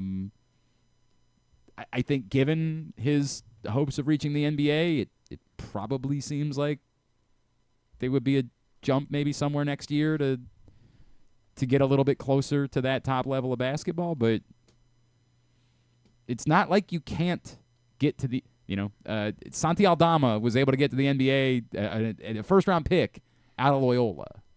It's not like they're struggling. If you've got that skill set, they'll find you. So we'll see. Not a lot of 6'9" nope.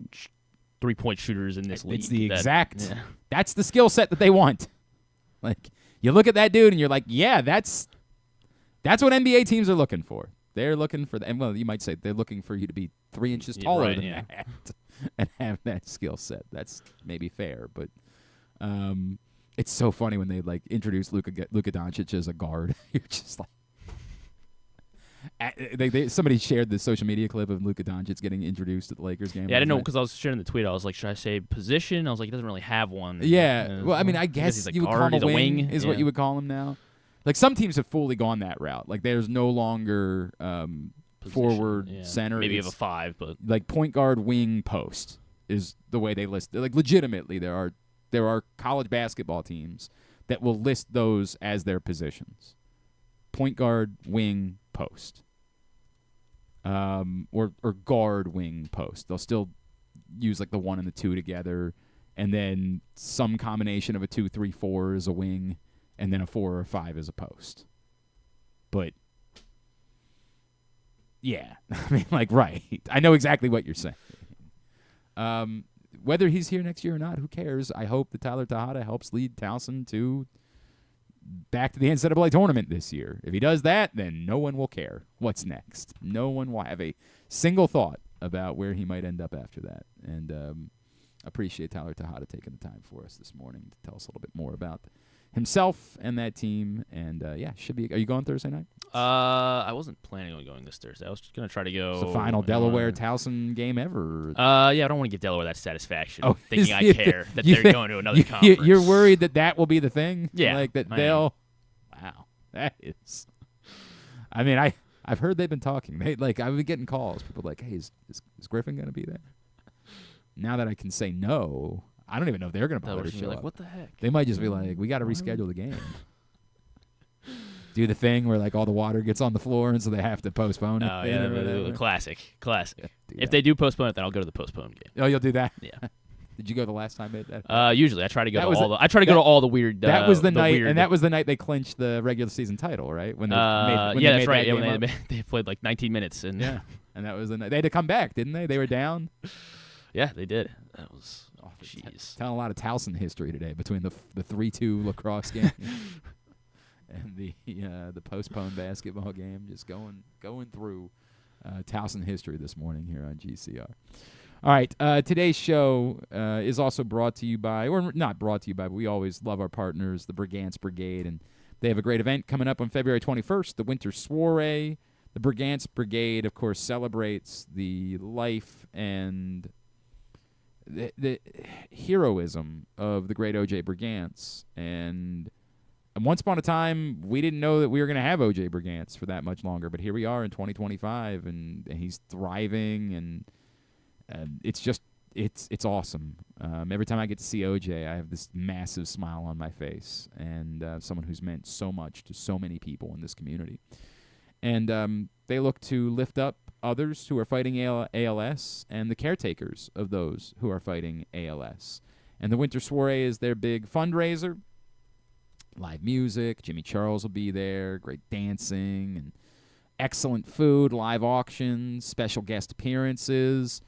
February 21st, so 1 week from Friday night, Martins West. Get to brigancebrigade.org right now in order to get your tickets.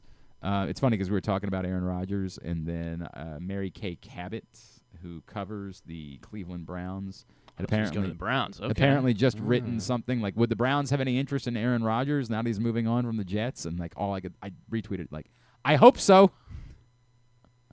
I don't know that Shedeur Sanders is going to work. I have no idea if Shedeur Sanders is going to be a high-level NFL quarterback or not. I could not possibly tell you. And I know that opinions are varied. Like, I understand that. But I pray to God the Browns don't take a quarterback with the second overall pick in the draft. Because the one thing that could happen is they solve their quarterback situation. That's the only thing that could come from it, is that they solve quarterback. And I get it. They were semi-competitive with Joe Flacco last year. Like, they could be semi-competitive if the quarterback isn't abysmal. But I'll deal with semi-competitive.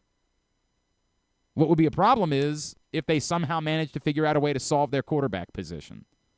That that would stink. So I can only hope that the Browns would be interested in Aaron Rodgers. Please, by all means, I can't encourage you more to be interested in Aaron Rodgers.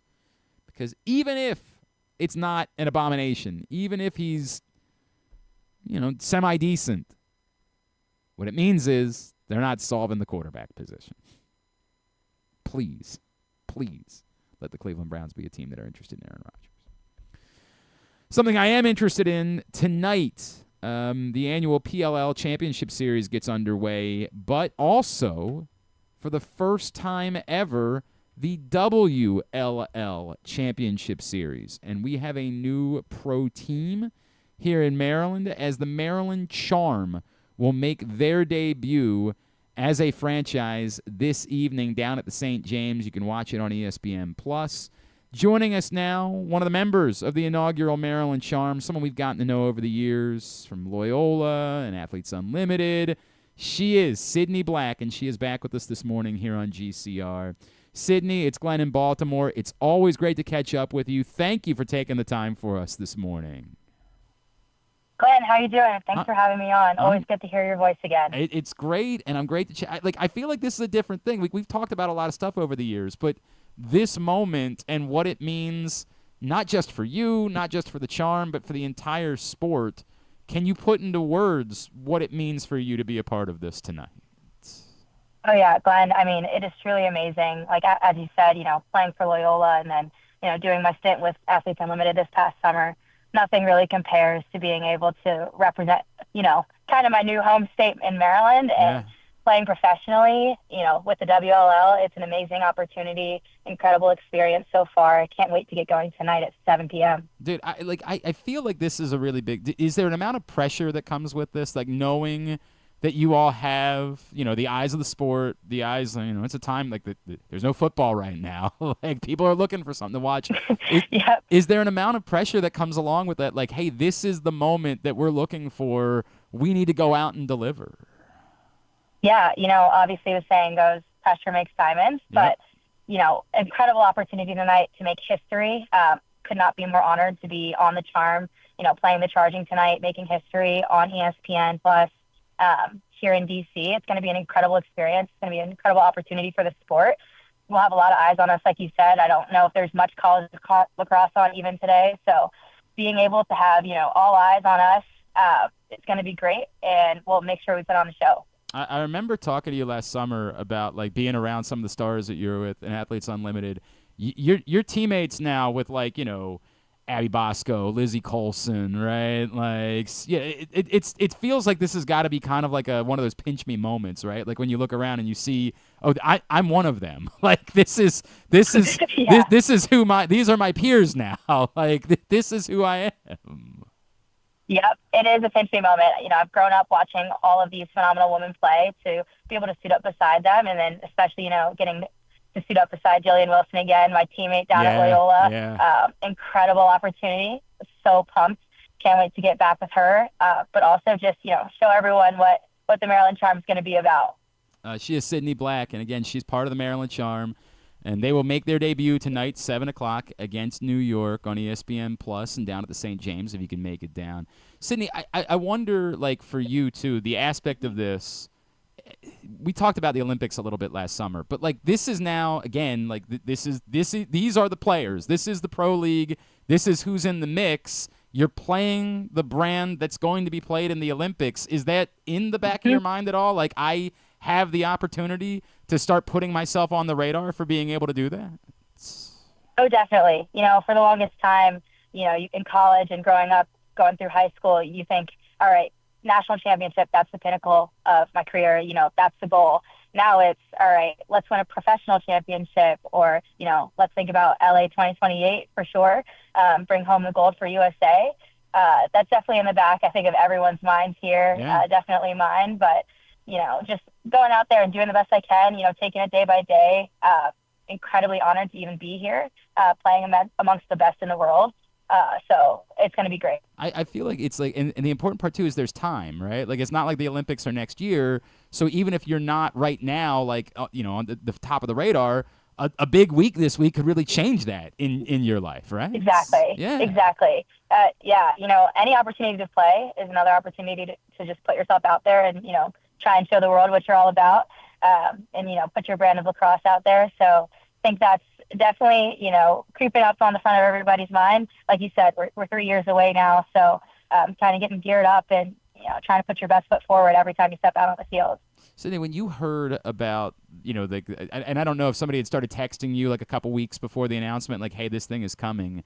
But when you heard about what the WLL was going to be and that it was going to be aligned with the PLL and there was going to be synergy there, what was like your initial response? And do you feel like it's a big moment for the entire, like that this is the best way for pro lacrosse to work, was with both leagues kind of working together like this? I think so. The people over at the front office in the PLL and the WLL, they put on a great show. Watching as a fan, the PLL the past few years since they started up has been incredible. Really put lacrosse on a pedestal and, showcasing to the world that we have some of the best athletes in the world playing the sport. And so, combining the two kind of is a no-brainer. And it was more of a matter of when for me. When I heard it, I was like ready to go, stay ready so you don't have to get ready type of feeling. Wanted to be a part of it in any capacity, however I could. So super pumped to be here and ready to go. So you mentioned it earlier. We know you're an Ohio kid, but this has kind of become home, right? Like you've been here now for a little while. Are you yet to a place where you almost consider yourself a Marylander? Does putting on the flag on the jersey, does that start to mean something to you? Because I'm assuming from the moment that you showed up here, you were inundated with the flag being everywhere, because we are super weirdos about the flag here in the state of Maryland. Getting in, coming into Baltimore back in 2020 at Loyola, I had an immense amount of pride immediately. Just putting on a Loyola jersey, you get that whole Maryland, Baltimorean feeling. And my family is from Baltimore, from Maryland, so kind of got roots here. So being able to do this, as long as, they adopt me with open arms, I'm a Marylander at heart, and I'm super pumped to be representing them. And I feel like, too, there's also something like, you're the Maryland team. This is lacrosse. Like, you're supposed to win. Like, that's just the way this works, right? Exactly. Definitely. Birthplace of women's lacrosse started here. A lot of national championships coming out of Maryland, a lot of Patriot League championships, Big Ten championships. I think we've got it here.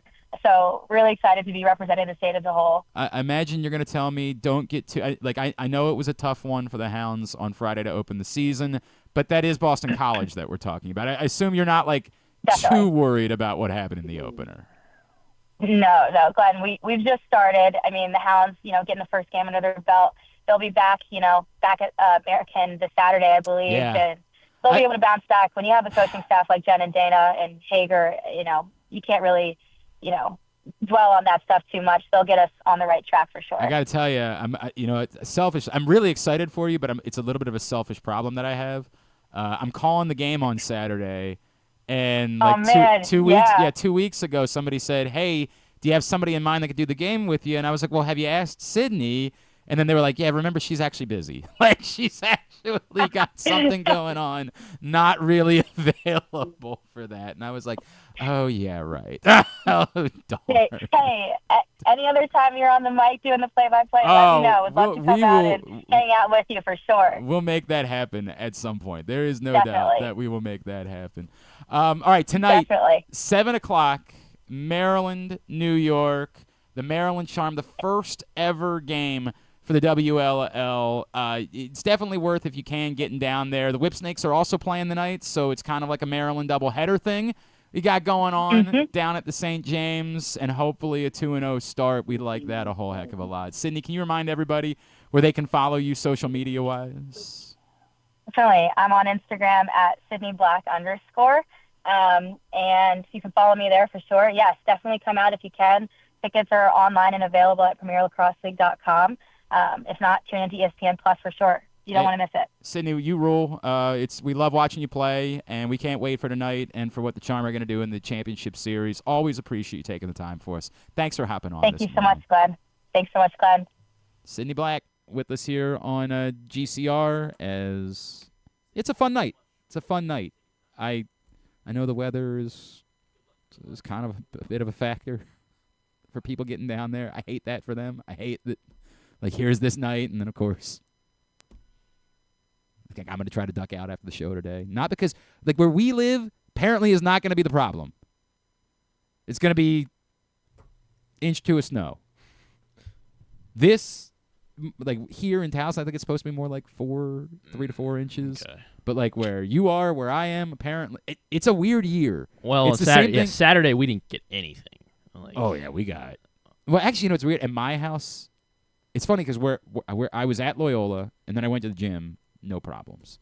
And then I got home, slip sliding everywhere. Like at my house on Saturday. After like 8 or 9 o'clock, we got like, it was slick. Oh, my God. Like it was. I remember waking up Sunday morning like, well, you know, nothing really happened. Like the sun's out. And then I start like walking to the car, and I'm like, oh. Like I literally nearly lost it. I nearly ate it walking to the car on Sunday morning. But that first snowstorm was much worse below the city than it was above the city. And apparently this one's going to be the same way. It used to be the Hereford zone was the worst place to be during the snow. Now you're immune. Now apparently. It's like you got a dome over. Aren't you guys jealous? Apparently this one's going to be city south. Like Anne Arundel County has been the like worst place to be for the snowstorms this winter, oddly. Like really, really odd the way that that's worked out. But still, this is one of those things where like I always say we should be in here to do the show, but once the show's over, today I'm probably going to duck out and just say not bothering, not worth it. I'll go to the gym, I'll run home. That'll be my day. And I can work from home the rest of the day. But, yeah, a bummer. I know that that's impacting them, and I hope that it's not really that bad and that anybody who wants to get down there can get down there. And if not, obviously watch it on ESPN+. And, again, it's not like you have to pass on watching anything else tonight. We'll do Tubular in a little bit. I'll do a preview. Nothing. There's some college basketball, but, yeah, I get your point. Yeah, it's one of those nights where none of the teams that really. I would really encourage you to get the opportunity to check out, and it's the Sixes brand. If you're not a lacrosse person, I think this is a good way.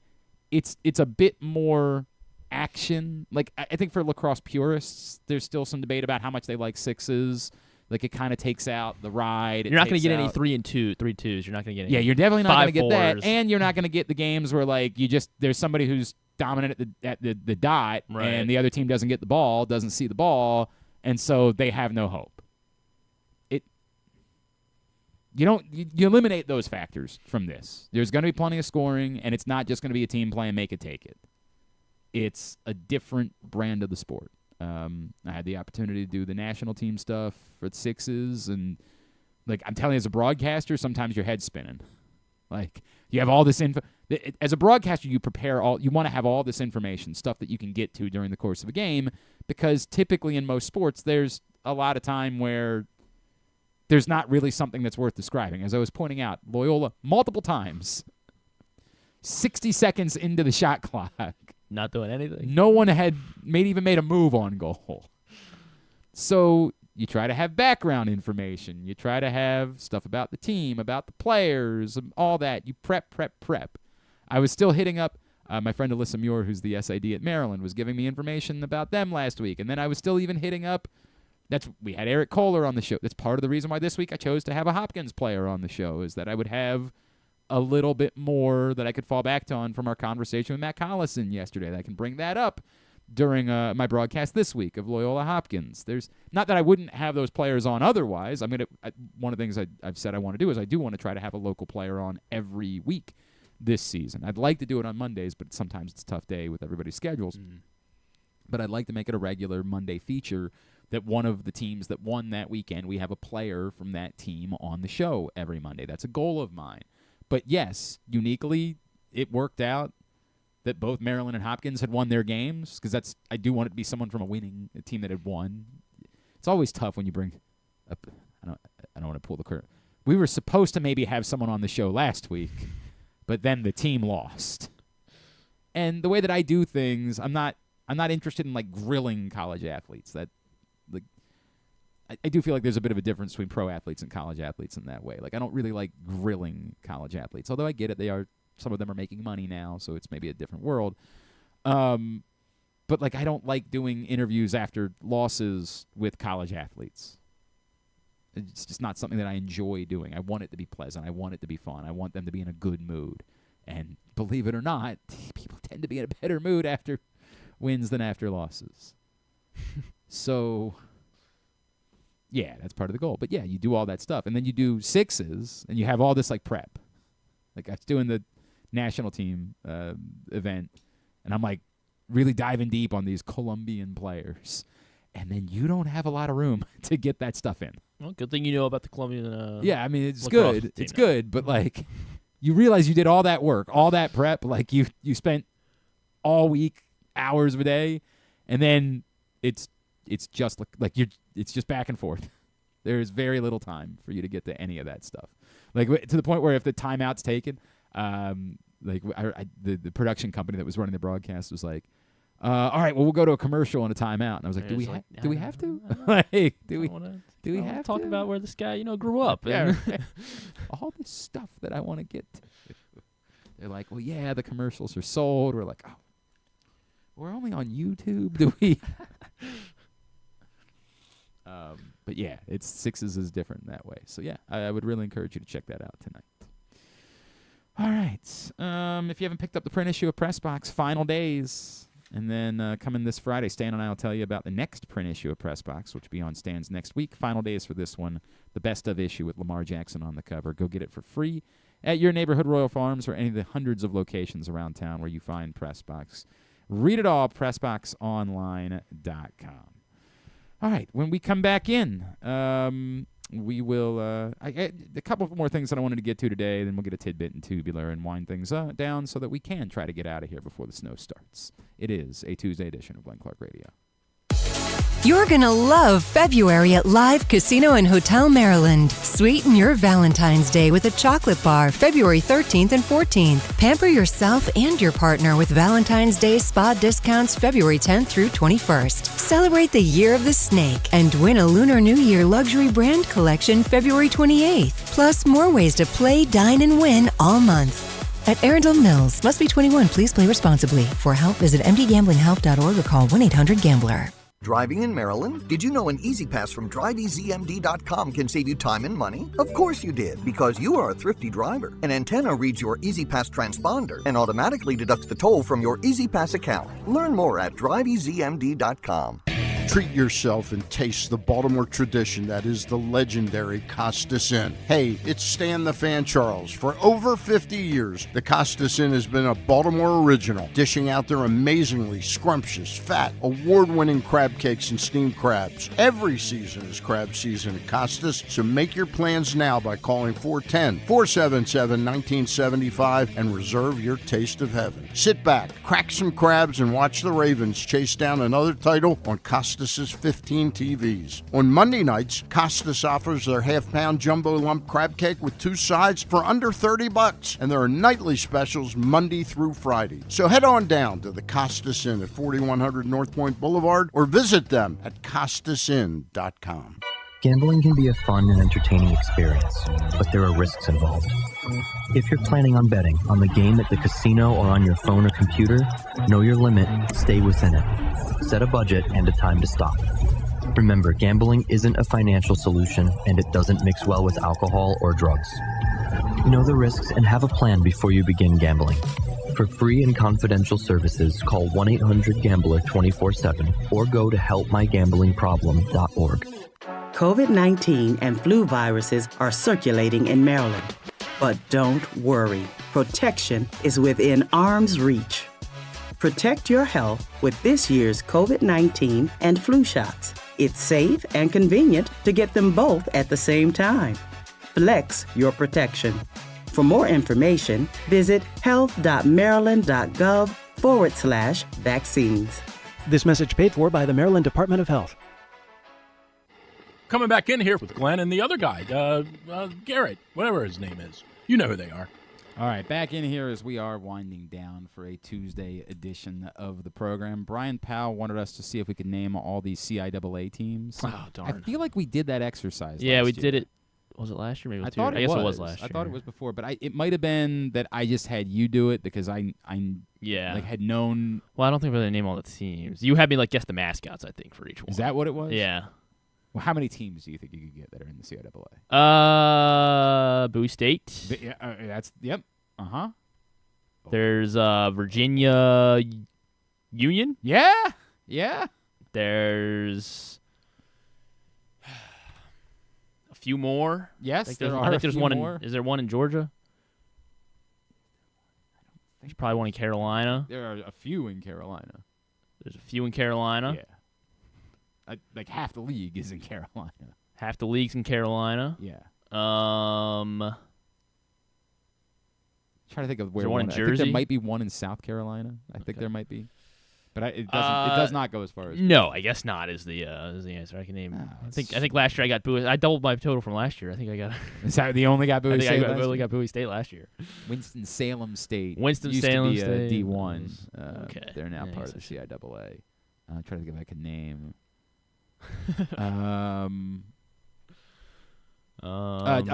Johnson C. Smith for sure.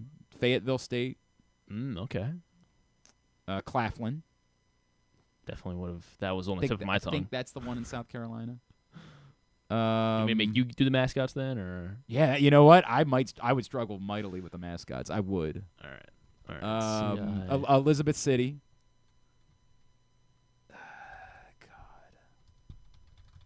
Oh, Lincoln. That's Lincoln, Pennsylvania. Okay. Shaw. You said Virginia Union, right? I did say and so Virginia State is definitely in the CIAA as well. I think I'm missing 1, 2, 3, 4, 5, 6, 7, I'm 8, missing 9, 10, 11, 12. I got 12 here, it looks like. I don't know how many you said. I don't know either. You said Winston-Salem. I definitely said Winston-Salem. You said VU. Got the two Virginias. VUU. All right, Virginia State, I should have got Virginia State. Shaw. Johnson C. Smith. Elizabeth City. Claflin. Fayetteville. And then Bowie there. So there's 1, Lincoln, 2. I guess 2. 2 more? Yeah. I might not. 1 in North Carolina, 1 in West Virginia. Oh, Bluefield, yeah. Bluefield State. There's another one in North Carolina. When you say it, I'll remember it. What's the other one in North Carolina? Livingstone. Oh, Livingstone. Yeah, I do know Livingstone. All right, mascots, go. Yeah, sure. Bulldogs. Who would they belong to? Yeah. Bowie State. I think that's the only one I otherwise I'm just going to be to. Oh no, I know Virginia State is the Trojans. Correct. And they play in what city in Virginia? Oh, no, it's Richmond, right? No, they are not Richmond. Oh, Virginia Union's Richmond. I know that Virginia Union's Richmond because they tried to hire me to do a football game, and instead I passed it off to Gary Stein. And then I think Gary Stein's done a bunch since then. Huh. Gary Stein has always ask me. And I was like, there's no way you'd want to drive to Richmond. And I don't remember what the number was, but it wasn't. I'm like, dude, I don't know why I'm asking you this, but I guess there's a half a chance you're going to tell me you got an old friend who lives in Richmond and you'd like the excuse to go see him. And I swear to God, he was like, well, I actually do have an old friend in Richmond. It kind of wouldn't be the worst thing to have an excuse to go see him. Of course he does. And then he called me back. He was like, by the way, I think I might be doing some more for him. I was able to negotiate the number a little bit. I was like, damn. I should have taken that phone call. You would have gone to Virginia or North or Richmond. Yeah, I don't think I would have gone to. I'm kind of kidding myself with that. Unless the number was. Virginia State Trojans are from Ettrick, Virginia. Oh, sure. Yeah, sure they are. And Virginia Union is the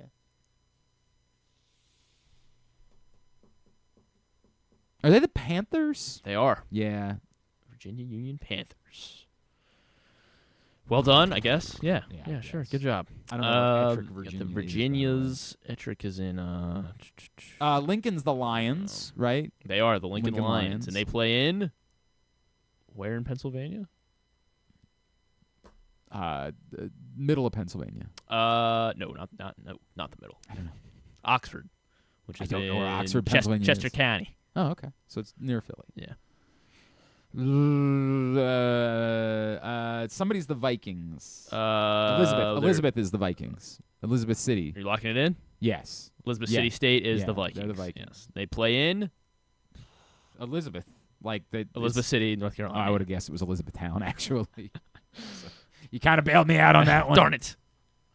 I would have said Elizabethtown. And how many students are enrolled at Elizabeth City State?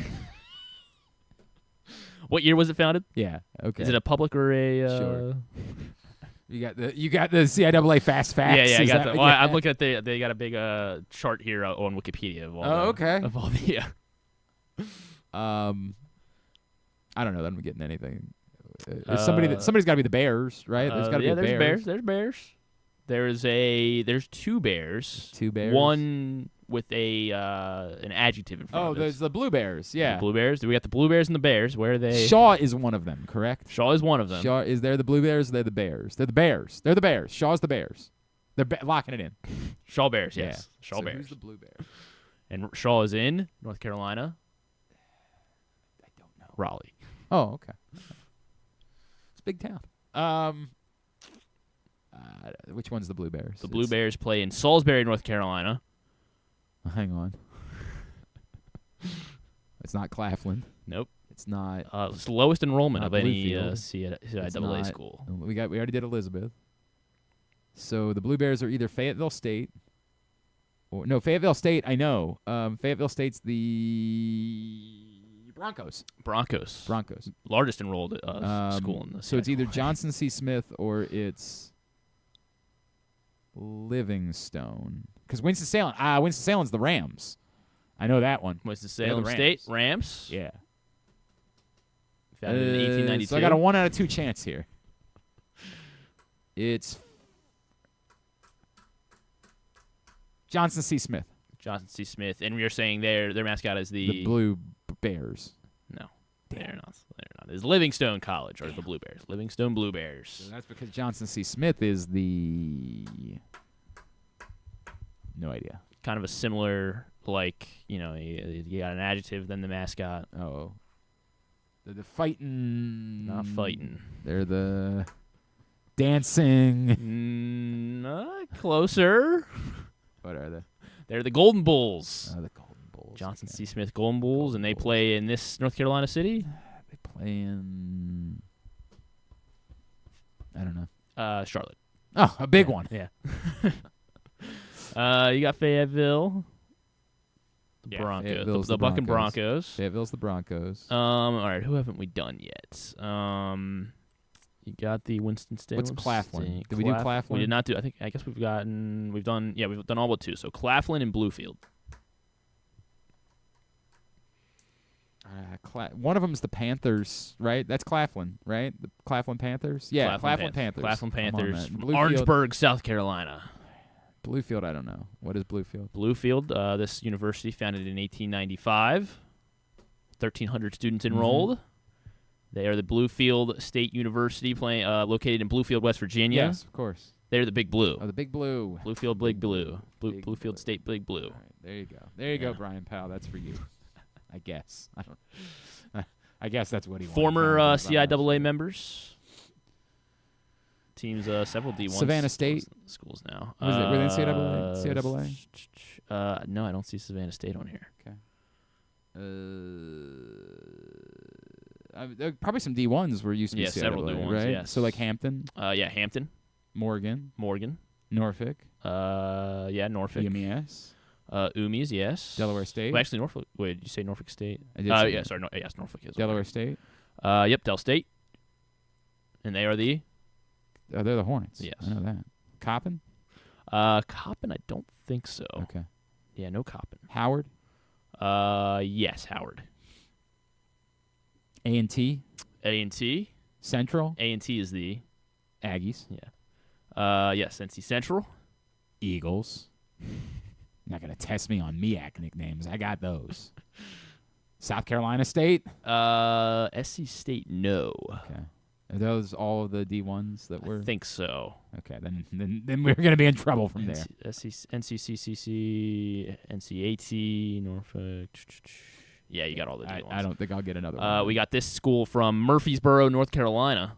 I didn't know there was a Murfreesboro in North Carolina. Chowan University. Okay. All right. Chowan Hawks.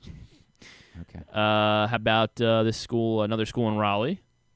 St. Augustine's University. Sure. St. Paul's College. Virginia University of Lynchburg. Oh, you know what? They still play a lot of they play against like Morgan State and like Virginia in football. Like, okay. And their mascot is the. Don't. Dragons. They I are know the that. Dragons, Only yeah. okay. I do know that, but only because they've played. They played like somebody in soccer around here at some point. Mm-hmm. I think. Yeah. The West Virginia State. Institute, West Virginia. Couldn't tell you what their nickname is. Yellow Jackets. Sure. If you say so. West Virginia State Yellow Jackets. So.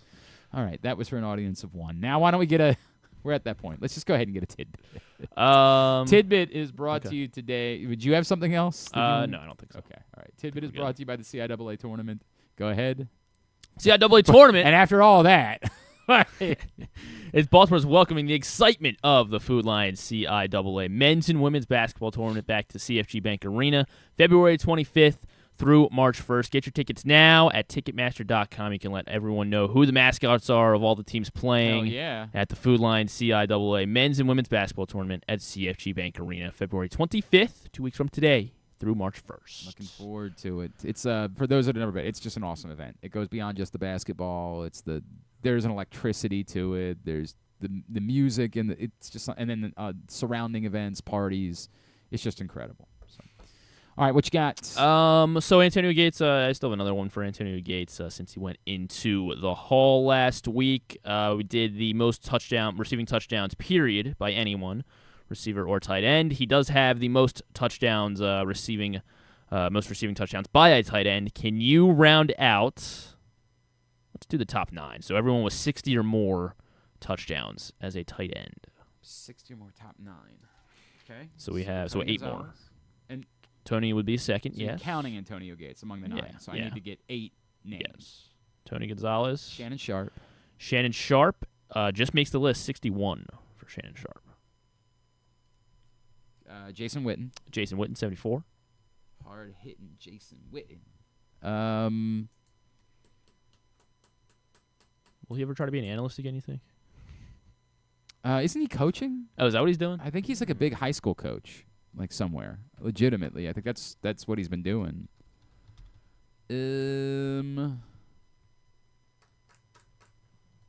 I'll say Travis Kelce's already there. Yeah, Travis Kelce is already there. Travis Kelce has 80. He is top 5. I don't think Ozzie Newsome got to 60, but I'll say it anyway. Ozzie. No, Ozzie did not make it. Kellen Winslow? No. It's a different era of football, man. Like, that's the problem with this. And I'll just say Harold Carmichael to say Harold Carmichael, but I don't think he got there either. No. Ozzie had 49. He's 19th all time. Okay. Winslow had 45. So, yeah, it's just got to be more Jimmy Graham. Jimmy Graham is an excellent guess. He is 4th all time. 89 for Jimmy Graham. Greg Olson. Greg Olson, 60, right at the cutoff. How about... So I need 2 more?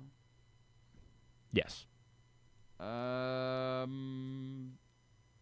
Vernon Davis. Vernon Davis had 63.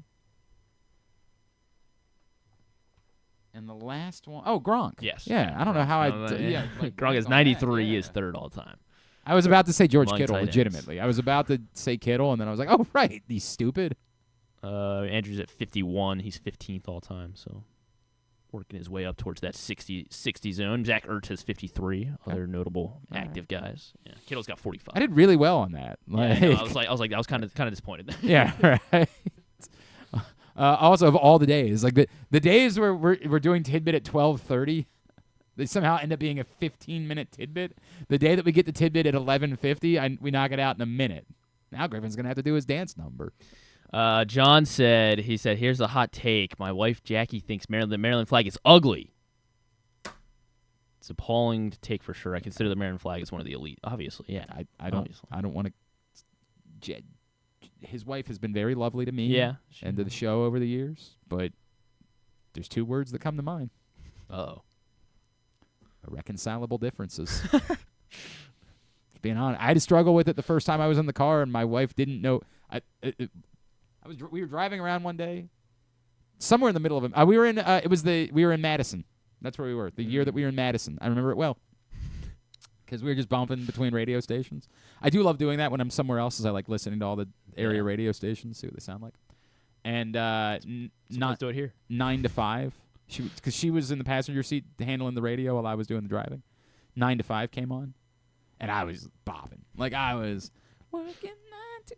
My wife did not know the song. Oh, no. And I just was like, can I get the... Like, at that point, we had been married for, I want to say 8 years. I didn't know if they did annulments any longer. Like, I feel like at that point, it's going to have to be a divorce. Jeez. And then do I just go ahead and get it done in Wisconsin? Like, do I have to do it immediately, or do I have to wait to get back to Maryland to handle this? Like, how does this work? Were you just going to leave her in Madison? Or? I was prepared to. She was, like, going to switch the channel. And I was like, what are you doing? She was like, I don't know that song. You almost drove off the road. Our Lord and Savior Dolly Parton. Really? And of all the songs, 9 to 5, like there's a bunch of Dolly Parton songs that if she hadn't known, like if she didn't know that Dolly Parton originally did I Will Always Love You, then like, I get it. Like, I get it. I can understand that. There was one, I don't remember what the question was last night, but there was one question at trivia that came up that I remember Proctor vividly saying, like, if Griffin's life was on the line, he couldn't get this. And I was like, I wish I could remember what it was. I mean, sure, there's a lot of things I probably would get with my life on the line, but hang on, yeah. Oh, no, I mean, that's not a fair assessment. What was the question you said the Griffin wouldn't get? I bet I get it. No, you won't. You definitely won't. Well, then it seems not fair. There's There's no doubt that you wouldn't. I'm sure you could. One of the other random ones. There weren't say many anything, sports questions last night. It wasn't. The halftime is always a song, and then you have to figure out who's. Like last night, it was a cover, and we could tell immediately that it was Rolling in the Deep. And I was like, she kind of sounds a little bit like Aretha Franklin. And my buddy Matt was just like, yeah, because it's Aretha Franklin. I was like, was Aretha Franklin alive to cover Rolling in the Deep? Like, are we doing that math right?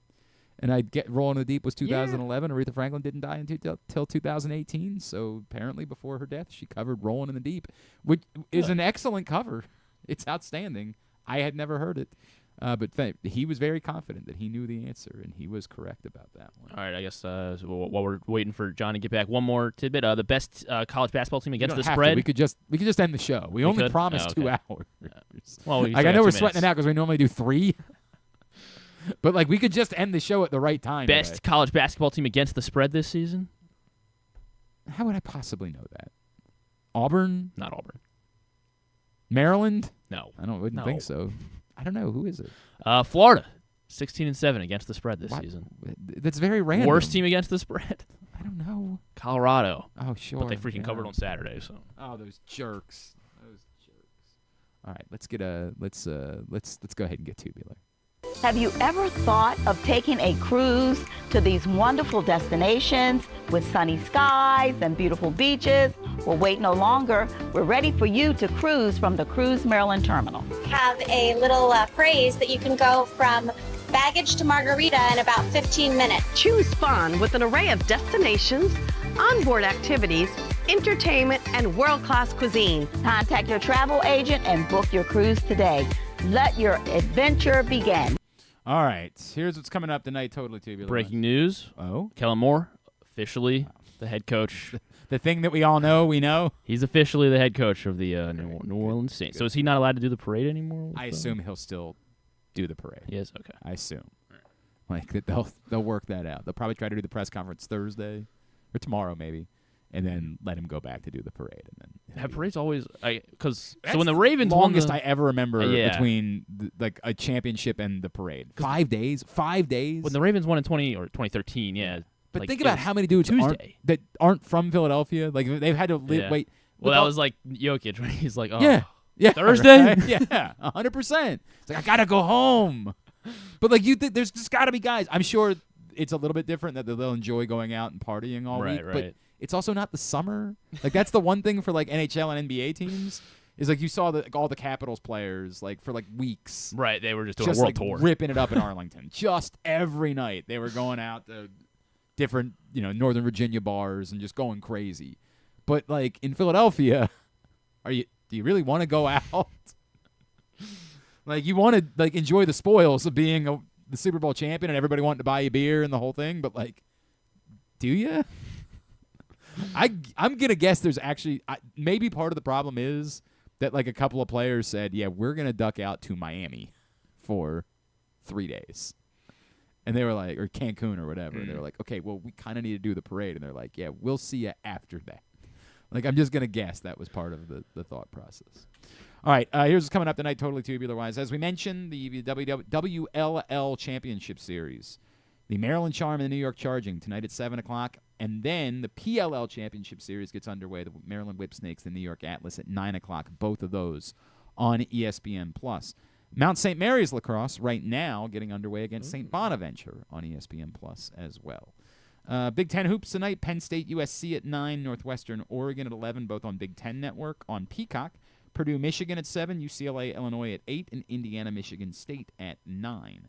All the rest of the college basketball, Tennessee, Kentucky's a pretty good one tonight at 7 on ESPN. Alabama, Texas at 9 on ESPN. Not bad. Florida, Mississippi State at 7 on ESPN too. Basically just all the SEC teams. If they play, it's not bad. But all the rest of it can be found at glennclarkradio.com. TNT, Knicks, Pacers, 7:30. Grizzlies, Suns at 10, also on True TV. Super fun as a Suns fan to hear like reports about how toxic the culture is in Phoenix. Just a lot of fun. Didn't get Jimmy Butler. Whose fault do you think it is? Still stuck with Bradley Not Bradley Beal. Beal. Bradley Beal's not. He's not at fault. And the culture is toxic.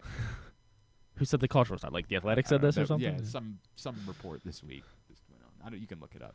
Nobody cares. I don't know. I don't watch NBA. No, at all. Nah. You're a Wizards guy. Yeah, when they win. Right. So never. The Unrivaled tournament continues on True TV. The one-on-one tournament, that is, continues on True TV at 7. Let's see Kevin Durant blast ESPN report of Suns having toxic locker room. See? So he said, shit's not fair. That's what he said. That's what he said.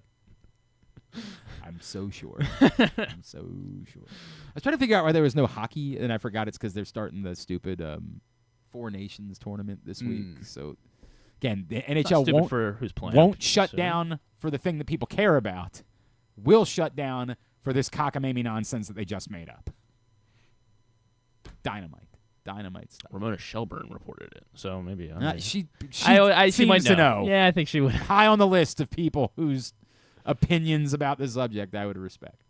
CW tonight for WWE, NXT at 8. Non-sports, there were a few. Let's see. Oh, of course, season 1 finale of High Potential on ABC. I did give that show a chance. That's the Caitlin Olsen show? Caitlin Olsen show. It's fine. High potential. It's got high potential? It's fine. But also, it's the finale? Because I feel like they haven't been back. Yeah. I feel like they did like 7 episodes. Yeah, I guess they did like 4 or 5 of the last couple of weeks. Oh, did they? Yeah. Oh, okay. Yeah. Then it's not updating on my Hulu to tell me there's new episodes. Anthony Mackie will be on Jimmy Kimmel. Ah, yes, promoting High Potential. Oh, really? Yes. I thought he was in something else this weekend. Big fan. Could have sworn there was something else. He loves High Potential and Severance. That's and the other. Severance. Yeah, it's weird. You normally don't have somebody on to promote both, but that's actually what he's there to do this week. St. Dennis Medical, of course, tonight. And then Fallon will have a dynamic duo of Jaylen Brown and Fred Armisen. Jaylen Brown is doing Fallon? Yeah. Well, yeah, I get to promote the Saturday Night Live 50th anniversary special, but like, he's just with all due respect, like he's not even a big star among basketball. Like he's Olympian. Or no, he is. Yeah. Was he? I know Tatum was. I don't remember. I have to because Derek White, all the Celtics were on the Olympic team. Were they? Okay. Yeah. I mean, I'm not trying to like the Celtics are the Celtics and all that, but like Derek Brown is not like a dynamic. Jaylen Brown. Sorry, I said Derek Brown. Derek Brown. Derek White and Jaylen Brown combined. Oh, that's what I did. Yeah, it's exactly what it was. And Jaylen White, yeah, great too. Yeah, Jaylen White. But like, he's not a dynamic pop. He's in no ways a pop culture figure. Wasn't he dating somebody? Oh, was he? I thought so. Maybe okay. not like a. All right. Well, that might crazy maybe star. That makes him a little bit more. That's a hell of a. Letterman was on Fallon last night, and you could tell how much he didn't want to be there, by the way. Like, it was I guess, for some reason, Fallon's doing a bit this week where Paul Schaefer is the band. Like the Roots are off this week. I don't know if they're making an album or maybe they were like, remember when we were the Roots? Like maybe we should do that again. Maybe he's not dating her anymore. I don't know. Kiersey Gondrazic. Yes. Yeah. Her. She plays in the WNBA. That's why. So maybe. I did know that he had a WNBA. Yeah. But that doesn't make you pop culture relevant. No, I thought it was somebody else that he was dating. Yeah. I guess. I don't know. A D'Amelio of some sort. One of the many D'Amelio. No, I didn't think it was a. Well, no, I don't think it was a D'Amelio. So they did this thing with. So Paul Schaefer is the band, and then like in the middle of Jimmy Fallon's monologue, whatever you want, like that. God, he is bad at this. Been doing it for a long time. All right. What's that? Been doing it for a long time. And he does the dumb stuff. He's very good at that. I guess he just starts bringing in Justin Timberlake every day, and so Letterman just comes wandering through the curtain. And then they do a bit for a minute, and Letterman's like, "Yeah, I used to do a show. I didn't do the Chuck E. Cheese stuff that you do." Like, you could tell there was a lot coming out from Letterman. Like, I'll do this for Paul, but I don't want to be here. Like, you can tell that it bothers David Letterman that that's what's happened to late night television, is the dumb. Let's do a 30-second YouTube thing, like that. You could just tell it was he was trying to play. But it was coming out as he was trying to play. It was a very interesting clip of Letterman on Fallon. Did you watch this live or you saw a clip? No, I sure as hell did not watch it. Yeah, that's what I was about to say. I was like, why did you? No, I only know because this morning I went to bed at a normal time last night, and then my body was like, if you think that means that you get to get 8 hours of sleep, you're effing wrong. Since we have to go 3 hours and we play the whole 5-minute segment? No, I don't. Okay. It's not. It is not redeemable. There is nothing there. But you could just, knowing Letterman and having been an obsessed Letterman fan, you smiling in these pictures and these still shots. Yeah, you can tell. Well, I guess because I'm a Letterman guy, it got fed to me this morning, and I was like, oh, okay, that sounds like that's weird. It's weird. Like, it would seem like Letterman wouldn't really like Jimmy Fallon, but yeah, okay. And I'm pretty sure that Letterman is still a producer of the Colbert Show. Like, I'm pretty sure his production company is involved with the Colbert Show. So I was like, that's weird that he would show up on the other one, but I get it. It's a different time, a different era. We do all sorts of crazy things now. So I flipped over. I gave it a look. It wasn't good. It just wasn't good. And you could tell he didn't want to be there. But I'm guessing it was like a favor to Paul. Like, all right, I love Paul. I'll do something for Paul. But yeah, there was that. We done? I think so. A Paradise episode of that on Hulu. Muslim Matchmaker as well. New series on Hulu. Yeah. Actually, I think that's what Derek Brown is promoting. Of course, Derek Brown. Yeah. That's what it is now. Moving forward, you're gonna have to understand. He's Derek Brown. Jalen Derek Brown. No, well, it's both of them. They're both Derek Brown. Jalen Derek Brown They're White. Just both Derek Brown moving forward. That's who they are. And they're on tonight to promote Muslim Matchmaker. That's what they're doing on Fallon, which makes way more sense than having Jalen Brown on. Just got to be honest. I don't get that even a little bit. Like, what would they talk about? So, basketball, huh? Yeah. Like, he's just going to do something. How about this Luka Doncic thing? They're just going to do some stupid, skit, like where why don't you shoot a watermelon? Let's see if I can beat you in a. Yeah, I mean, that's what it's going to be. Like, there's not going to be and it's going to get fed to you tomorrow morning. You'll be able to tell us all about it. Oh, now that I watched the Jimmy Fallon video, you might be right. I might get more Jimmy Fallon crap fed to me. God, I hate it here. We done? Yeah, we're done. Good. Thanks today to Sydney Black. Thanks also to Tyler Tejada and to Patrick Stevens. We'll get all that up in the greatest hits section of the Can You Take Me Higher tab at GlennClarkRadio.com. Tomorrow on the program, Drew. Yes, Drew will be here. Matt Rambo's joining us. Nice. Maryland Whip Snakes. Very excited. Love Matt Rambo. Terps legend, of course. And hopefully talking about a win. Yeah. Hopefully. If not, you'll be grilling him. Right? The hell happened last night? God! Griffin had so much money on the game.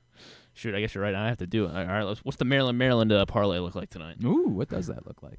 Anything else tomorrow? I think Dante Trader's going to join us tomorrow. All right. Yeah. Speaking of Terps lacrosse players, actually.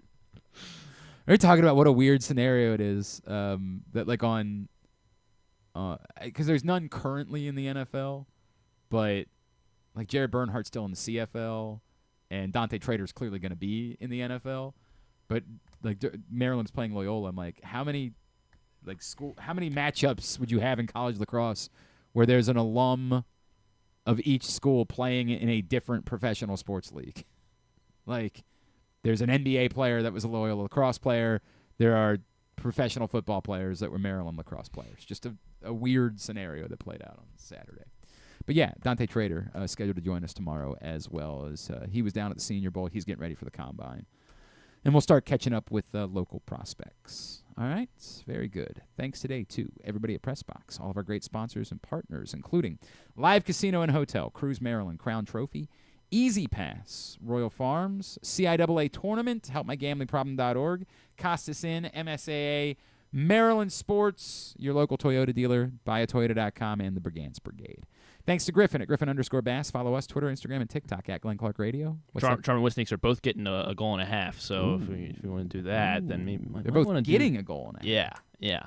That's interesting. Yeah. I might be tempted. I know, I'm also tempted. You I'm might, also extremely tempted. I actually am tempted, actually. Yeah, right? We'll go as far as to say that. All right, very good. Plus 207 if you parlay them both getting a goal and a half. How do you not? You don't even have to win. All right. Follow us at Glenn Clark Radio, Twitter, Instagram, TikTok. Have a great Tuesday evening. Go Whip Snakes. Go Charm. Yeah, you weren't prepared. Charm. That's what you had. What should I'll have something better tomorrow, I'm sure. Okay. Duke sucks.